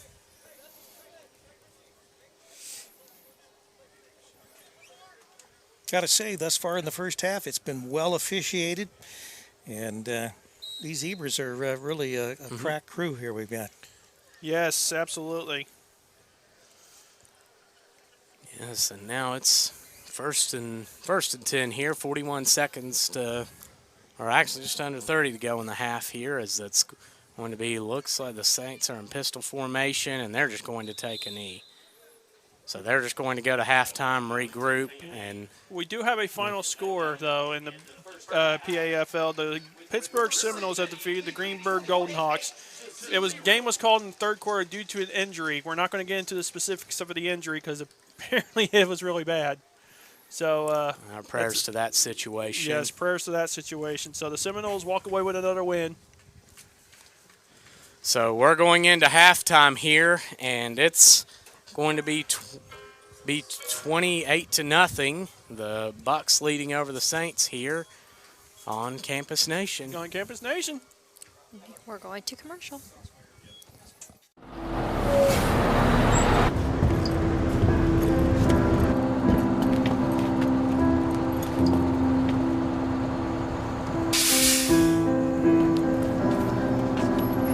What, you thought we'd let you walk? What's up, man? Come home. It's good, man. How feeling? Let's go.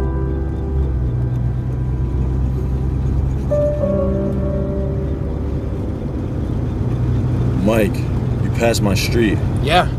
We're not taking you home yet. Hey, guys. We know, we got it. No surprise parties. Come on, man. Trust us.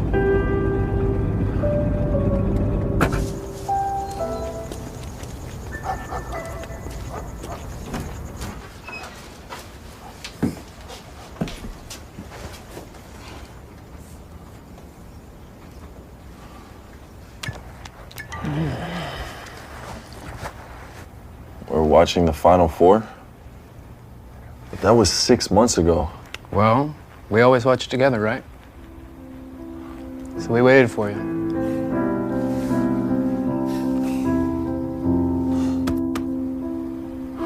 Welcome home, man. That was the tip-off for the 2017 NCAA Final Four. We got a clip back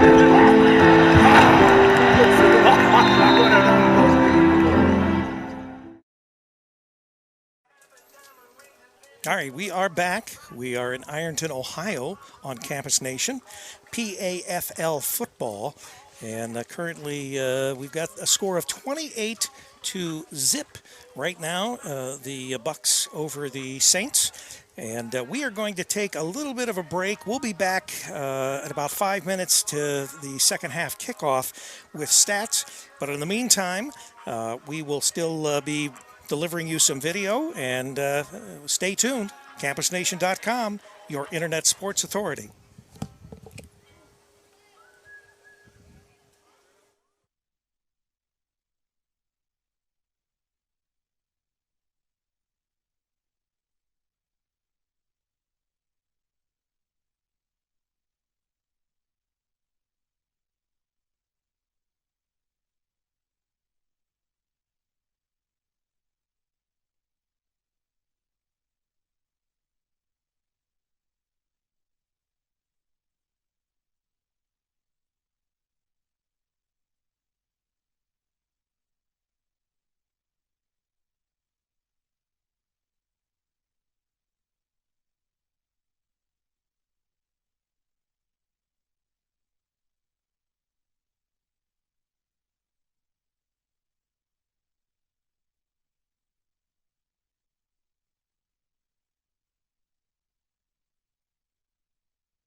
All right, we are back.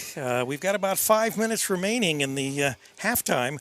Want to let everybody know that it has been decided by both teams that because of the excessive heat that we have here tonight and what has happened here in that first half with a 28-0 lead, the clock will run. It will not stop for any reason in the second half. So this game will probably progress quite quickly in the second half as compared with the first half with this running clock. But it's probably best that they take that, as far as the way they do that so that we don't have to worry about anyone, becoming overcome with heat exhaustion or like that. And both teams have really let it all hang out there. And so second half, it'll be a running clock. The clock will not stop for anything. Won't stop for injuries, won't stop for timeouts. So we may have to take breaks. It will stop during injuries. Will it stop during injuries? Well, Injuries, it will stop.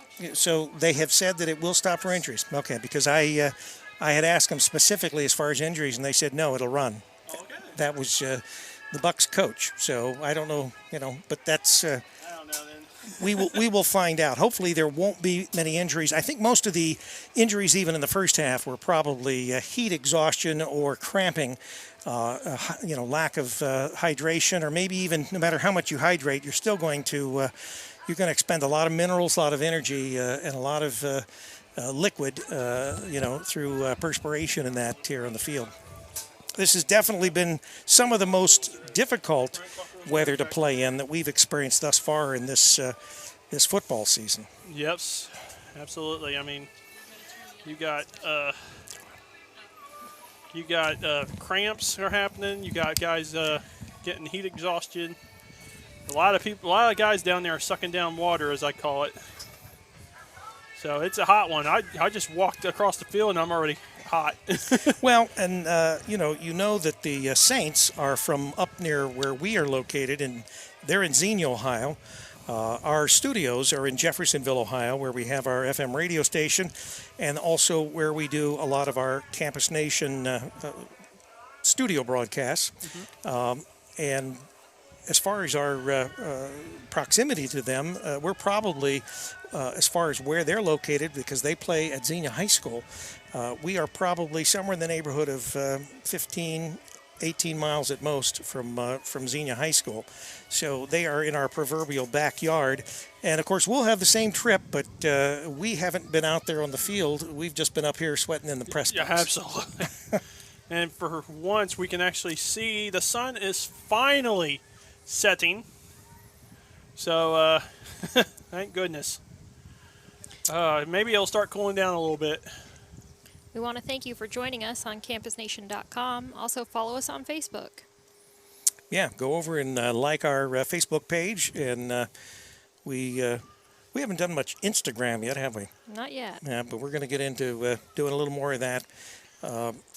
And in the works, we have a digital display network that will be installed in many local restaurants and other businesses that will have our Campus Nation broadcast both live and archived on screens at locations. If you're interested in sponsoring or advertising, just give yours truly, Rick Phillips, a call at 937-527-6674. Be happy to hook you up with some sponsors, advertising packages, those kinds of things. We can do any kind of video. Obviously, we have a radio station as well if you're in our area there in Fayette County. But we also stream over the internet. We are an oldie station. Sydney's working on a new stream for us, maybe a little more modern. Since it's going to be a top 40 she's a infused millennial. with some 90s throwback hits. There you it's go. going to be great. Yeah. But most of the music we play right now, my partner in the radio station, we are both baby boomers. So we're getting a lot of the oldies from the 50s, 60s, like Frank 70s. Sinatra? Well, I don't know. We might have played a few of Sinatra's. The fact that he doesn't know, that's the question. There are some good Frank Sinatra songs out there, though. Yeah. Also, whoever had a sandbox delivered to WZAA 106.9 LPFM headquarters, it is not ours. So contact us, either Facebook, phone, stop by the office. I guess you know our address since you sent it there. Well, we did. But we'd like to get it back to you. Yeah, and if you can, we will turn the sandbox into you if you bring us a hot tub.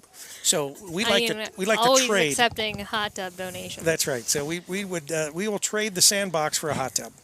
Or just give it back if you come by the office. That's right. So I would kill for a hot tub right now. Actually, probably not. It's still hot. Pretty hot. I just go for a baby pool, maybe. Just a pool. Just a straight up pool. Jump into your nearest lake. Oh, we're finally about to start back up the second half. So what kind of stats do we have, Tyler, from the first half? Right now for the Bucks, we have Job Swords 2 for 5, completed his first 2 passes before going 0 for 3 with 2 interceptions and 39 yards total. Luke Brown, 93 yards rushing, 17 attempts, 2 touchdowns. Job Swords, 6 yards rushing on 2 attempts and a touchdown. Fred Crozier, 39 on 3. And penalties, only 25 yards. I'll take that. Fred Crozier, a 38-yard reception. Chase DeVore, a 1-yard reception off a screen. The Saints, Chris Blair is 4 for 10 for 40 yards and 2 interceptions. Everett Harding, I have 13 on 8. And Austin Blair at 8 on 4. And the rest are in the negatives, and then 42 yards and penalties. Receiving, I have Nathan Callaway, 19 on 1. Jonathan Enright, 11 on 1. And Ben Anderson, 10 on 2. The officials just yelled up here, we will not have a kickoff. So it's just going to be. So the Bucks are going to take at the ball at the 25-yard line. And then the clock's starting, and it's going to run continuously as it's shotgun. Trips right. That's Swords of Brown in the backfield. Adams, Payton, and DeVore out right. And then Jeremy Johnson on the left side. And Job Swords motions, send him Luke Brown in motion. They may try that run around the left side again. No, it's a pass. And Swords passes it. Jermaine Payton's wide open across the middle. He's a deadly athlete. He gets the 40 to the 50 before falling. And that's going to be about a 25-yard gain. And that's what I talk about in semi-pro, looking for the open man over the middle, and Jermaine Payton was wide open there. Yes, he will make you pay if you give him the ball and he's got open space, just like he just showed you.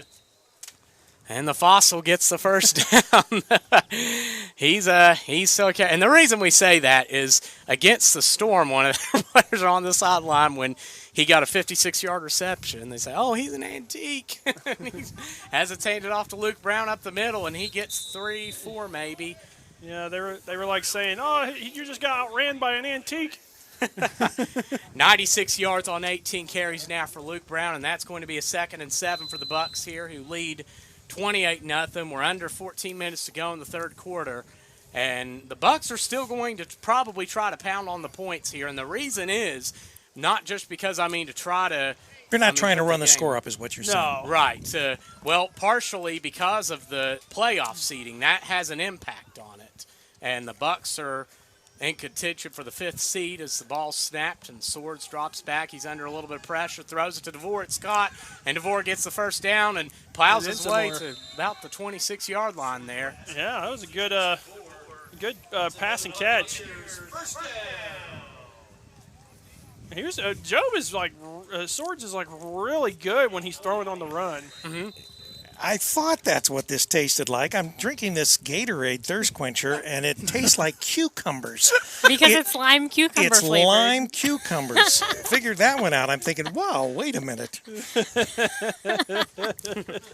So Swords now.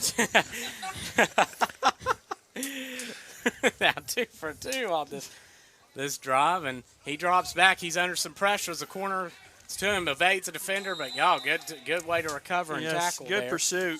That is Wyatt Garabrandt who gets the tackle there. That was good pursuit by the Saints there. He had nowhere to go, so he just went down. It's good that he went down because he didn't want to force anything in there. Oh, it's 2nd and 13 now for the Bucks. I guess this is better than asparagus Gatorade, right? I mean, I'm sure it's just as refreshing. Oh, yeah. Oh, that's it. Refreshing is the word. Asparagus. And it's shotgun trips again. That's Swords and Brown in the backfield. And the Saints looks like they're going to attack the middle once again. Try to keep Luke Brown from loose there, and it's handed off to Brown around the right side. He gets to the 25, evades the defender, still dragging guys, and gets around the 17. He's over 100 yards now. Yep, he has crossed the 100-yard mark today for the second straight week. So the Bucks now have a two-time 100-yard rusher for the season. So now 110 yards rushing for Luke Brown. Now back to that asparagus. I don't know if that's a good mix. It's like pineapple on pizza. That just doesn't work. I don't know. I like asparagus, but not in my Gatorade. It's cucumber, not asparagus. I know. Let's just be clear, people. There is no asparagus-flavored Gatorade to my knowledge. Jeez, I hope not. And it's shotgun trip. Swords and Brown in the backfield. It's a pass. Swords looking across the middle, but under some pressure. He rolls out looking for a man. He's going to throw it, and incomplete. Oh, okay. Back in the corner there. So Swords now is 4 of 8 on the night, and, of course, on this drive has 45 yards in passing. Yeah, I mean, he's having an exceptional game today. Well, on the ground, he's having a great game. Yes, had that good touchdown. I mean, as the defense was focused on Luke Brown early on, he broke loose to the outside and outran the defender to get in there for the 3-yard score with 9:38 to go in the first quarter. And the Bucks it's going to be 2nd and 10 now, as that's Fred Crozier in the backfield with them. And on the left side, you have Elijah Adams, Jermaine Payton, and Chase DeVore, and Jeremy Johnson lined up on the right. And the ball snapped. It's handed off to Crozier. He jets up the middle. He's to the 10. He's 5. He's in. Touchdown, Fred Crozier. And that's a 22-yard run for Fred Crozier. His second what is that? His second score of the game? That's his first. I know. Oh, it feels first. like he had a 2-point conversion. Yeah, it was a 2-point conversion. Yeah, good. So, I mean, he's been all over the place. So, good mention you have, Nick. I mean, 61 yards rushing, 38 yards receiving. Not to mention he was pretty good on that 4th and long play in the first half. He was able to get that take the handoff and get that first down. Yes, good point. That was a big play. A gutsy play, too, on 4th down. Mm-hmm. So we're going to try a PAT? Yes, we are. I think, there's Zach Christensen there to kick the ball. And it's 34-0 here. And snap back. And it's kick kicks is up. That's good. She's good. I'd also like to add a disclaimer that if Gatorade comes out with an asparagus flavor, that we get credit for that. And we'll probably get several cases some kind of it. royalties. Yeah, probably. Free product. Well, you're welcome, guys. Now, here's a quick word from our sponsors. You realize this television's on a channel with men in silk robes slapping each other? Maybe we could just switch it to where the athletes are wearing shoes? This gentleman and this gentleman want to know if we can change his channel. I love karate. He doesn't like karate. No, me? You like karate? I love it. Are you kidding? I've been telling you how much I want to join a dojo. Could you recommend a dojo? Buffalo Wild Wings, 21 sauces and seasonings, tons of taps, and countless flat screens. Nowhere is sports more alive. And we're back here at Ironton High School, where the River City Buccaneers just took a 35-0 lead over the Tri-State Saints, or over the Ohio Valley Saints, and now the Bucks are, in cruise control here. Of course, they can't let up, but the Bucks certainly, a team that for the 3rd straight game now has eclipsed the 30-point mark. And this is the time you want to start really putting things together, because obviously you're going into a situation where you're going to be going into the playoffs. You want everything rolling for you when you go into the playoffs. Not to mention, you got you could rest players if you want. Because you don't want your players getting hurt going into the playoffs. Right. Sure, we got another week to go. We have the Bucks will be going to Columbus next week to take on the War Eagles. And then they'll have the week off and then they will start the playoffs. And, well, with this type of lead, I'll say this, and then if you watched wrestling in the 90s, you probably remember the saying, it's time, it's Vader time. And now with the lead, it's time, it's Jack Brewer time. And I hope we'll see him get in the game at running back. Big number 56, Jack Brewer, who had 35 yards on 5 attempts against the Portsmouth Stealth and a touchdown run. So I'm hoping we'll see He was on the sideline. I was talking to him on the sideline. He goes, man, we scored again. I'm going to get some reps in. I'm excited. I'm telling you, he gets the ball, and, I mean, they don't want to tackle him. I mean, he had a 2-point conversion against the Crushes. Dale Swords now is going to kick it off, and that's a squibber there. Goes to about the 30. Ball's bobbled around a bit, and Vince gets right there to get him. And that is... I think they wanted Swords to kick it off because they wanted a sure tackler just in case he got behind everybody. Mm-hmm. That's true. Swords is known for, he's been lights out this year, both as a defender and on the punting end, as the Saints come in trailing 35-0 with about 6.5 to go in the third quarter here. We'll start this offensive drive. And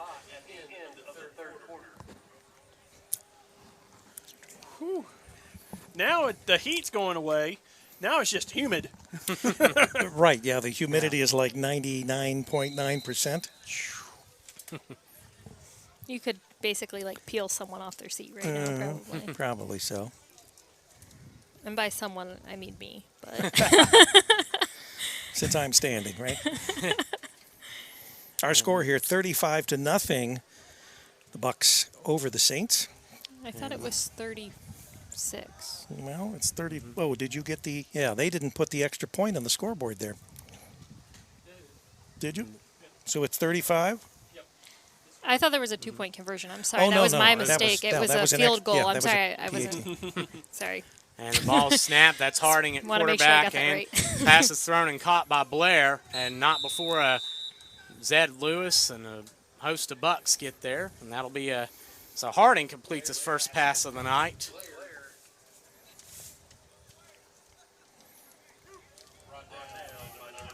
Everett Harding, he's quite an impressive athlete, gets back there, throws a screen, and Austin Blair catches it for his first reception of the night. That'll be 2nd and 8 now for the Saints. We trail 35-0 here in the second half, and looks like they're going to stick with that Wildcat formation. Or no, they're going to that'll be Chris Blair. Or, well, it looks like Blair's playing the tailback position. So it's Blair and Everett at the quarterback position now. And they're going to go trips left, and the ball's snapped, Harding, and he throws it out of bounds. Yep, we got past the line of scrimmage, so they won't throw a intentional grounding. So that'll be 3rd and 8 now for the Saints here. Also, quick observation, this entire label of the Gatorade that's cucumber flavored is in Spanish, so I don't know where we bought this, but maybe that's why it's cucumber flavored. Okay, yeah. Wait, it's in Spanish? Yes, it's in Spanish. We went to that Kroger in Mexico. Obviously, it must. It's in Spanish, though, even the ingredients. So we don't really know that that's cucumber that's in it. And 3rd and 8 now for the Saints here, who trail 35-0, and we are just under 4 to go in the third quarter, and they're going to go empty backfield. Harding all alone back there. And interesting that the Chris Blair's been moved to tight end. Harding throws across the middle. Blair catches, but Cedric Leggett drags him down before he can get the first down. So that's going to be a turnover, right? Or that'll be a 4th down. 4th down, okay. The marker over there confused me. Yeah, it was long. It was a little bit early there, so that's going to 4th and looks like 2 yards. Yeah, it looks like a long one there. So that'll be. Oh, a feed just came across my phone. For all you movie folks out there, the Avengers Endgame has officially passed Avatar as the highest-grossing movie of all time. Wow. I don't even have a response to that. Well, that was my response. Wow. Wow. All right, so now they're going 2 tight ends now. Empty backfield. Harding all alone in the backfield. Bucks are shot. Oh, he came back. Okay. Harding now dropping back. He's rolling out to the right under a little bit of pressure. Throws it, and pass is deflected. Incomplete, and the Bucks are going to take over. Sorry, I'm a superhero nut, so. So a turnover on downs. Well, that's all right. You could be a superhero nut. So what is your flavor? Is it like Star Wars or Star Trek, or do you watch any of those kinds of things? Did you say superheroes and then say Star Trek? Yeah. Star you Trek like are any not of the, You like any of the? superheroes. Well, I know they're not super. Well, they are to me. I'm a little bit of everything. I'm more a sci-fi kind of person. Okay. All right. Like, I'm big into Godzilla movies, though. Oh, Godzilla. Yes. I'm huge. I even have a keychain on my car keys that's got a Godzilla on it. Hey. Yeah, and while we're switching out here, while we're getting ready to go on offense, we'd like to take the opportunity to thank John Gillenwater of Pro Star Design, Brown Landscape Management, Chris Bartleson from North Chillicothe Auto Mall, Ironton Rotary Club, Mark Massey, Andrews Tackett and Associates, Ironton High School, and of course Campus Nation for sponsoring this game. As the Bucks on the 43-yard line of the Saints, leading 35-0. We'll have it 1st and 10 here with just under 1:30 to go here in the third. And that is Job Swords and Fred Crozier in the backfield, Elijah Adams and Jeremy Johnson at wideout on the right side, Chase DeVore at tight end on the left, and Jermaine Payton at wideout on the left. Swords is under some pressure. He throws it across the middle. It's caught, and that's Elijah Adams gets it.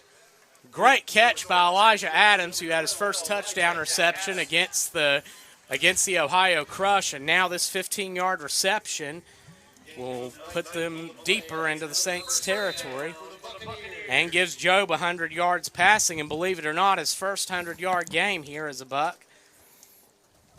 And that is Elijah Adams' first reception of the night. And he has 4 receptions on the year now for the Bucks. His first one being a touchdown reception. The 19-year-old former track athlete at South Point High School, as they're sticking with the shotgun formation. It's handed off to Crozier. No, Job's running around the left side. Jermaine Payton downfield to block. He's to the 10. He's to the 5. Cuts back. He's in. So Job's in. Touchdown. 23-yard run for Job Swords, and it's a 41-0 lead for the Bucks.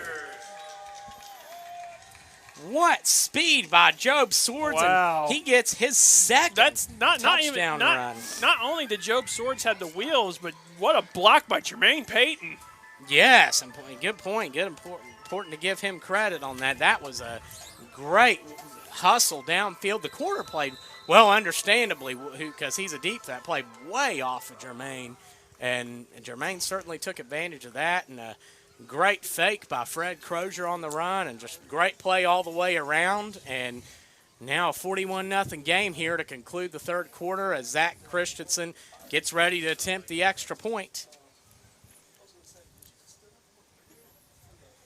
Oh, yeah, the third quarter's over, isn't it? It is? Well, I'm sorry, it's hard to right keep here. the time when... I know, right? All right, so that is the end of the third quarter. That's the end of the third quarter. Well, I think it's time for 42. I think it's time for somebody for us to take a break. All right, you are listening to CampusNation.com, the Internet Sports Authority. A word from our sponsors. Easy chip shot. So much for overtime.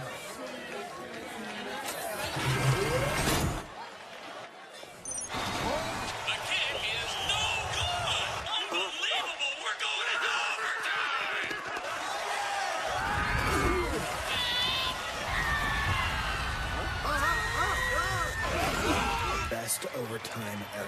Buffalo Wild Wings. Wings, beer, sports.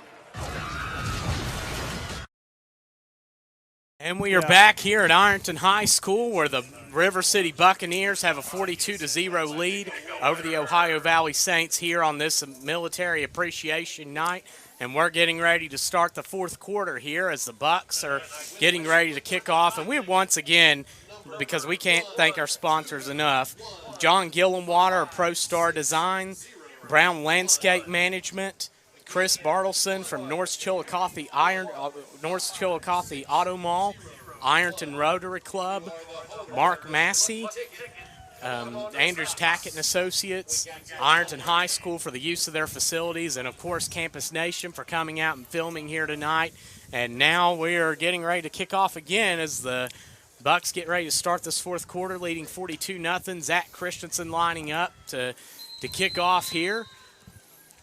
And the Saints get ready to return here. And that is Everett Harding and let's see back there. It's Kevin Chenault back there to return with him. And short kick. Short kick. Oh, it got ahead of him. Right behind him. And that goes into the hands of Wyatt Garibrandt. He's looking for some room there, and he gets drugged down. Oh, ball's pitched back to Harding, and he gets drugged down. That's interesting. Just out of respect to another Campus Nation staff member, do any of you guys know Yoda's last name? Yoda's last name? It's Leahy-Hoo.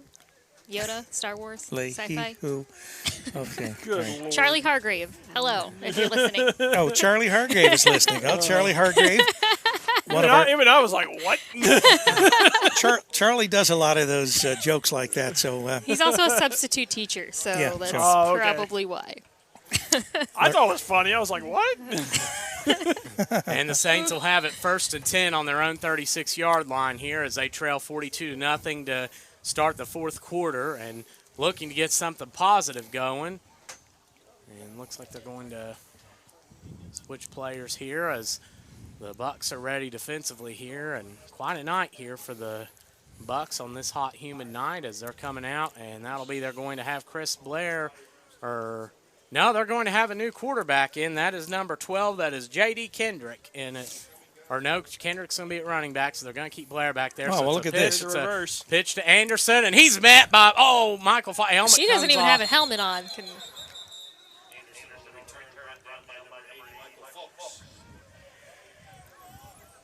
And Falks gets back there, and definitely a good read on what looked to be a little bit of razzle-dazzle there. And yeah, they should have instantly blew the call dead as soon as the helmet came off. That happened last game again in the kick return when Cedric Leggett tried to and he slipped through and ran it all the way, but of course the officials never blew it dead, but they called the touchdown back, which I thought if you don't call it dead, then you should just keep it going. He Leggett get away. And now it's going to be shotgun. That's Blair and Harding in the backfield. Trips left here. And the ball snapped, drops back, thrown to Harding, and it's caught. And Zedrick Lewis gets back there and gets the tackle. Man, he brought back all the way back there.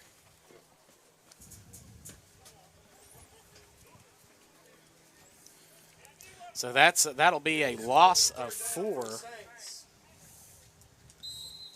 At this point, I mean, the Saints aren't getting anywhere. The Bucks keep moving. I mean, I don't want to be the buzzkill, but I think this game should be just all but wrapped up. Yeah, the clock is running, and, I mean, hopefully we'll see, just a clean finish, no injuries or anything of that nature here, as it's a third and a very long scenario now for the Saints. As we're just under 12 minutes to go in the fourth quarter, it's 42-0, Bucks leading. And in the backfield, that's Harding and, of course, Blair at quarterback. And they're going to go shotgun trips right. Bucks are showing corner blitz. And the ball's thrown. Dangerous throw over the middle and incomplete. Yep. Once again, he should have probably taken that sack. Mm-hmm. I mean, because if there was a Buck defender in the area, that ball's picked off. Yes, that would have been bad. And the Bucks certainly another good defensive stand here as the Saints get ready to punt here.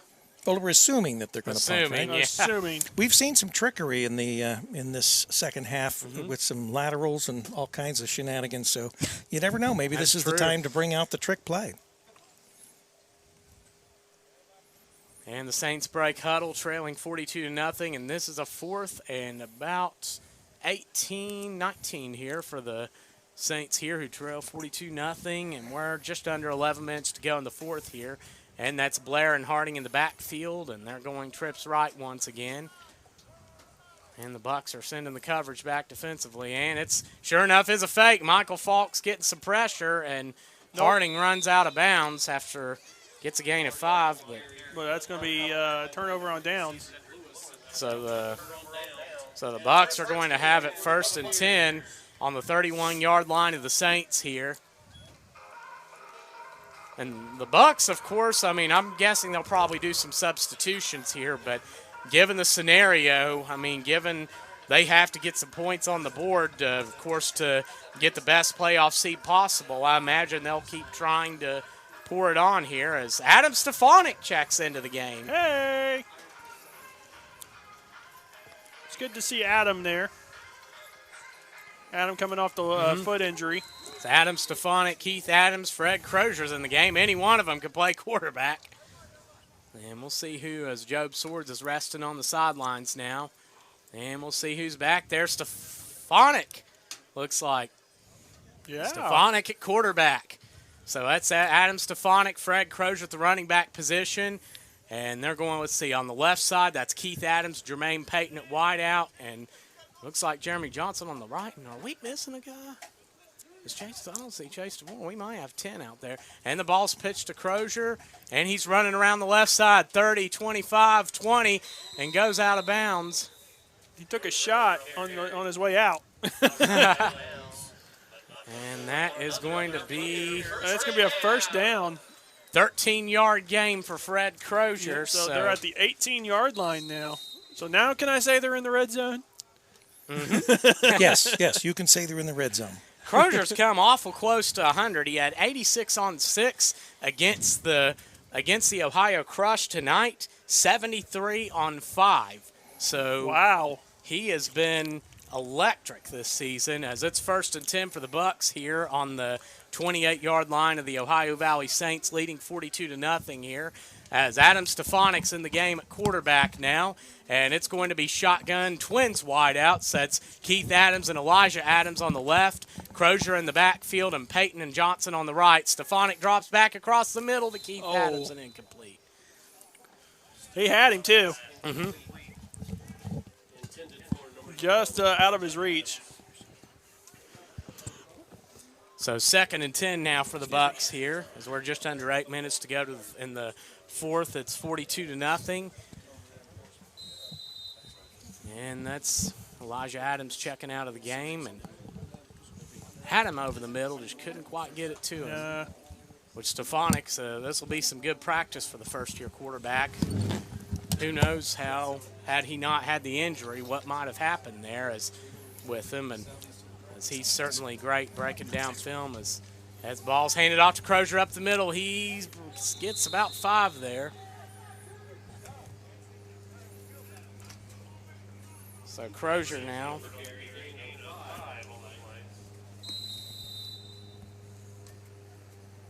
Actually, they're going to mark that about 4, so 3rd and 6 for the Bucs here. Yes, you're hearing a fan. That's what you were hearing. Oh, okay. It sounded like an airplane going above us going boo. Yes. Well, Sydney is she's off to get one of the cameras. Mm-hmm. So Crozier now over 100, really all-purpose here. 77 on the ground and 38 receiving. As it's handed off to Crozier again, he's jetting up to the 10, cuts back at the 5, he's in. Now there's a fumble. They're saying he fumbled before he went into the end zone. Oh. So Crozier gets... unfortunate. Oh, man. So the Saints, who avoided another big blow there as Crozier fumbles the ball, and the Saints will take over 1st and 10 on the 20. And maybe this next set we'll see Jack Brewer come out. If we get another set, there are just over 6 minutes to go in the fourth. The clock continues to tick. And if you're watching, I know this is a blowout, but believe me, it is worth it to see Jack Brewer running the ball. And if they get another possession, I feel sure we'll see the big guy get in at the running back position. So how much does he pay you to promote him? Hey, it's after. Mm-hmm. He did, yeah. He did play for George Washington there, yeah. It's after seeing him play, it's a lot of the guys went crazy when he got in, had that big run against the Stealth the last time. Now we're seeing some substitutions on the defensive end. We finally have a scoring update from West Virginia. The Bulls are up 14-10 at halftime over the West Virginia Storm. Wow. Wow. Now that would be an upset, wouldn't it? Yes, it would. Yes, that would be an upset. As the David Asidu now. It took us all the way all the way. Mm-hmm. And David Asidu checking in at defensive end, who normally plays offensive tackle. They're going shotgun 2 backs, and that is in the backfield. That's Harding at quarterback, and it's handed off to looks like Blair.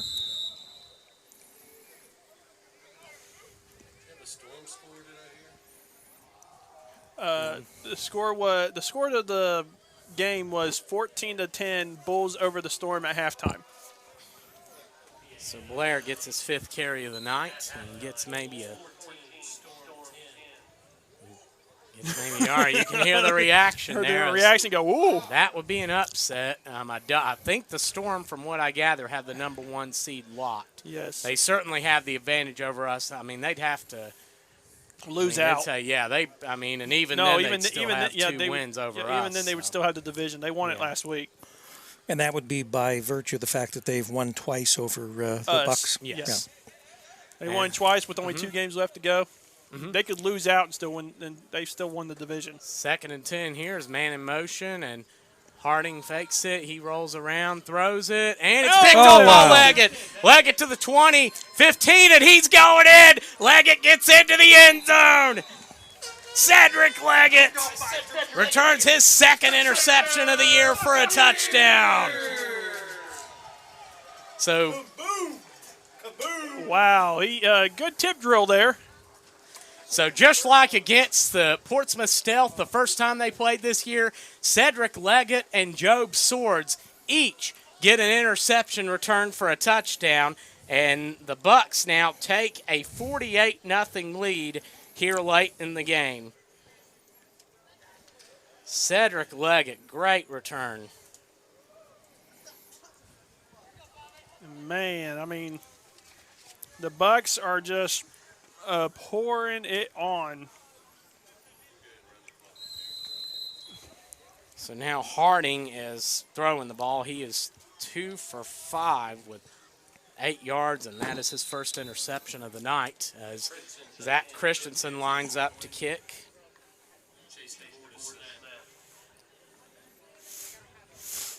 Oh. As the clock continues to run, we're under. Freddy Krueger? Just over 3 minutes, and Christensen to kick. And ball snapped. And hello. No. And they can run that back. Oh, Zach Christensen drags him down.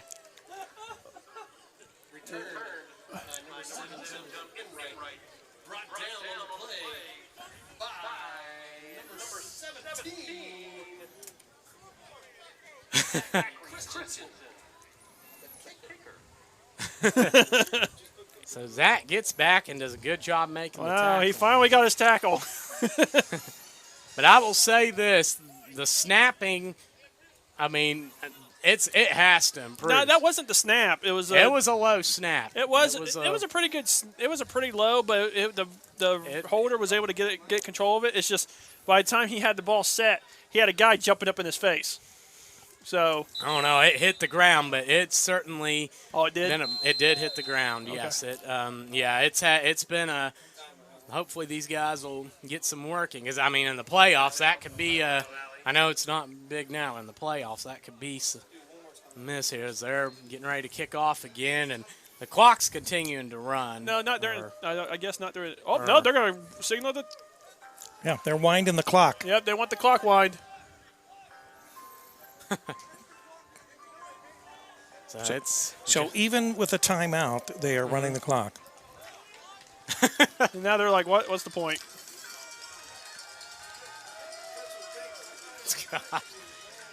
So we're just over 2 to go, or under 2 now to go in the fourth, and I mean, definitely a nice game for the Bucks. I mean, the last 3 games, 42, 56, and now 48, and something that I mean, when you consider the first 4 games, I mean, the first 4 games were 2, 27, 19, and 7. This is a much improved showing by the Bucs offensively. And, I mean, when you consider what a defensive team this is, I mean, this is a team that turned the ball over several times in their own territory in that first game in a 6-2 loss, and the defense held through. So, I mean, this is a team that if their offense gets going, this team will be scary as the Bucs are getting ready to once again kick off here. Oh, they may not even get the kickoff. Yeah. The Bucs could just call a timeout, and this would be the game.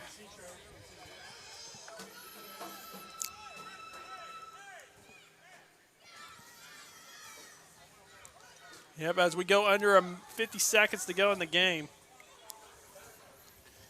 Well, this game's all but wrapped up. Who do you think should be the player of the game today? I'm going to say I'm torn between Luke Brown and Bo Wilson. Bo Wilson, why? Bo Wilson has been all over the place on defense. He got in the backfield several times, forced a fumble, had a sack, had a big tackle for a loss. He certainly made his presence known on the defensive end. But, of course, on the defensive side, you could say that about several guys. On the offensive end, Luke Brown, I mean, you've got him. I've got him at, 100. I would probably go with Job Swords. Swords? Not only because of his running on the field, running to get the score, but for his defensively, too. Defensively? He did have a touchdown on the defensive end. We'd certainly have to make it about running and defense. Second half he went 3 for 4 for 60 yards, a lot better than the first, which he went 2 for 5 with 2 interceptions. But, we will big decision here. And Luke I've got him at 110 on 19 with 2 touchdowns. Swords, of course, has 100 yards passing total, 2 interceptions, but then 23 rushing yards and 2 touchdowns on that end. Or 26. All in all, I think the Bucs just played great today. Offensively, it started off slow. It started off good in the first possession, then it started getting slow. Then they picked it up. Yeah. And you know what? And that's a good point, Nick. And you know what? I've got an idea for I remember 2002, the Bucs and Steelers played. The Steelers or the Tampa Bay Bucs, and the Steelers dominated that game over the Bucs, who won the Super Bowl later that season. But the horse trailer player of the game, that game was the offensive line. And tonight, I think, how about the offensive line? Yeah, let's give it to the offensive line. They deserve it. Yes, they deserve it. Well, with that being said, I think this game is over. It was a great night. Well, quick night, should I say. The game ended at 48-0 Bucs with the win. And, you were listening here on Campus Nation, and we had fun today, didn't we, Tyler? It was yes, we certainly appreciate Campus Nation, and we appreciate all our sponsors for, everything they do. You see the result here. 2-5 the first season, 7-3 the second, and now 5-2, and in grand position for a big playoff run here. And all the community service and the support for the veterans that comes out of this place. It's definitely one that we're certainly proud to have the sponsors we do, and a big thank you, like you said, to Campus Nation, because this is amazing. Well, you guys did a great job tonight, and we certainly appreciate your help and all the help of our camera people and all the people that make one of our broadcasts this good. And we know that the Saints are going to be traveling back to Xenia, so we wish them well. Make sure that they get home safely. Yes. And for all those of you that are out there, keep an eye on the Campus Nation website. You never know where we're going to show up next week. Who knows? Follow us on Facebook at the Internet Sports Authority, campusnation.com. Thank you all for joining us, and a special thank you to all former and current service members of the Armed Forces. Yeah, hopefully we get to call another game with Campus Nation here in the future. That'd be great. All right. With that being said, I'm Nick Newton, and this is Tyler Rowland signing off here at Campus Nation. Good night, everybody. Good night, everybody.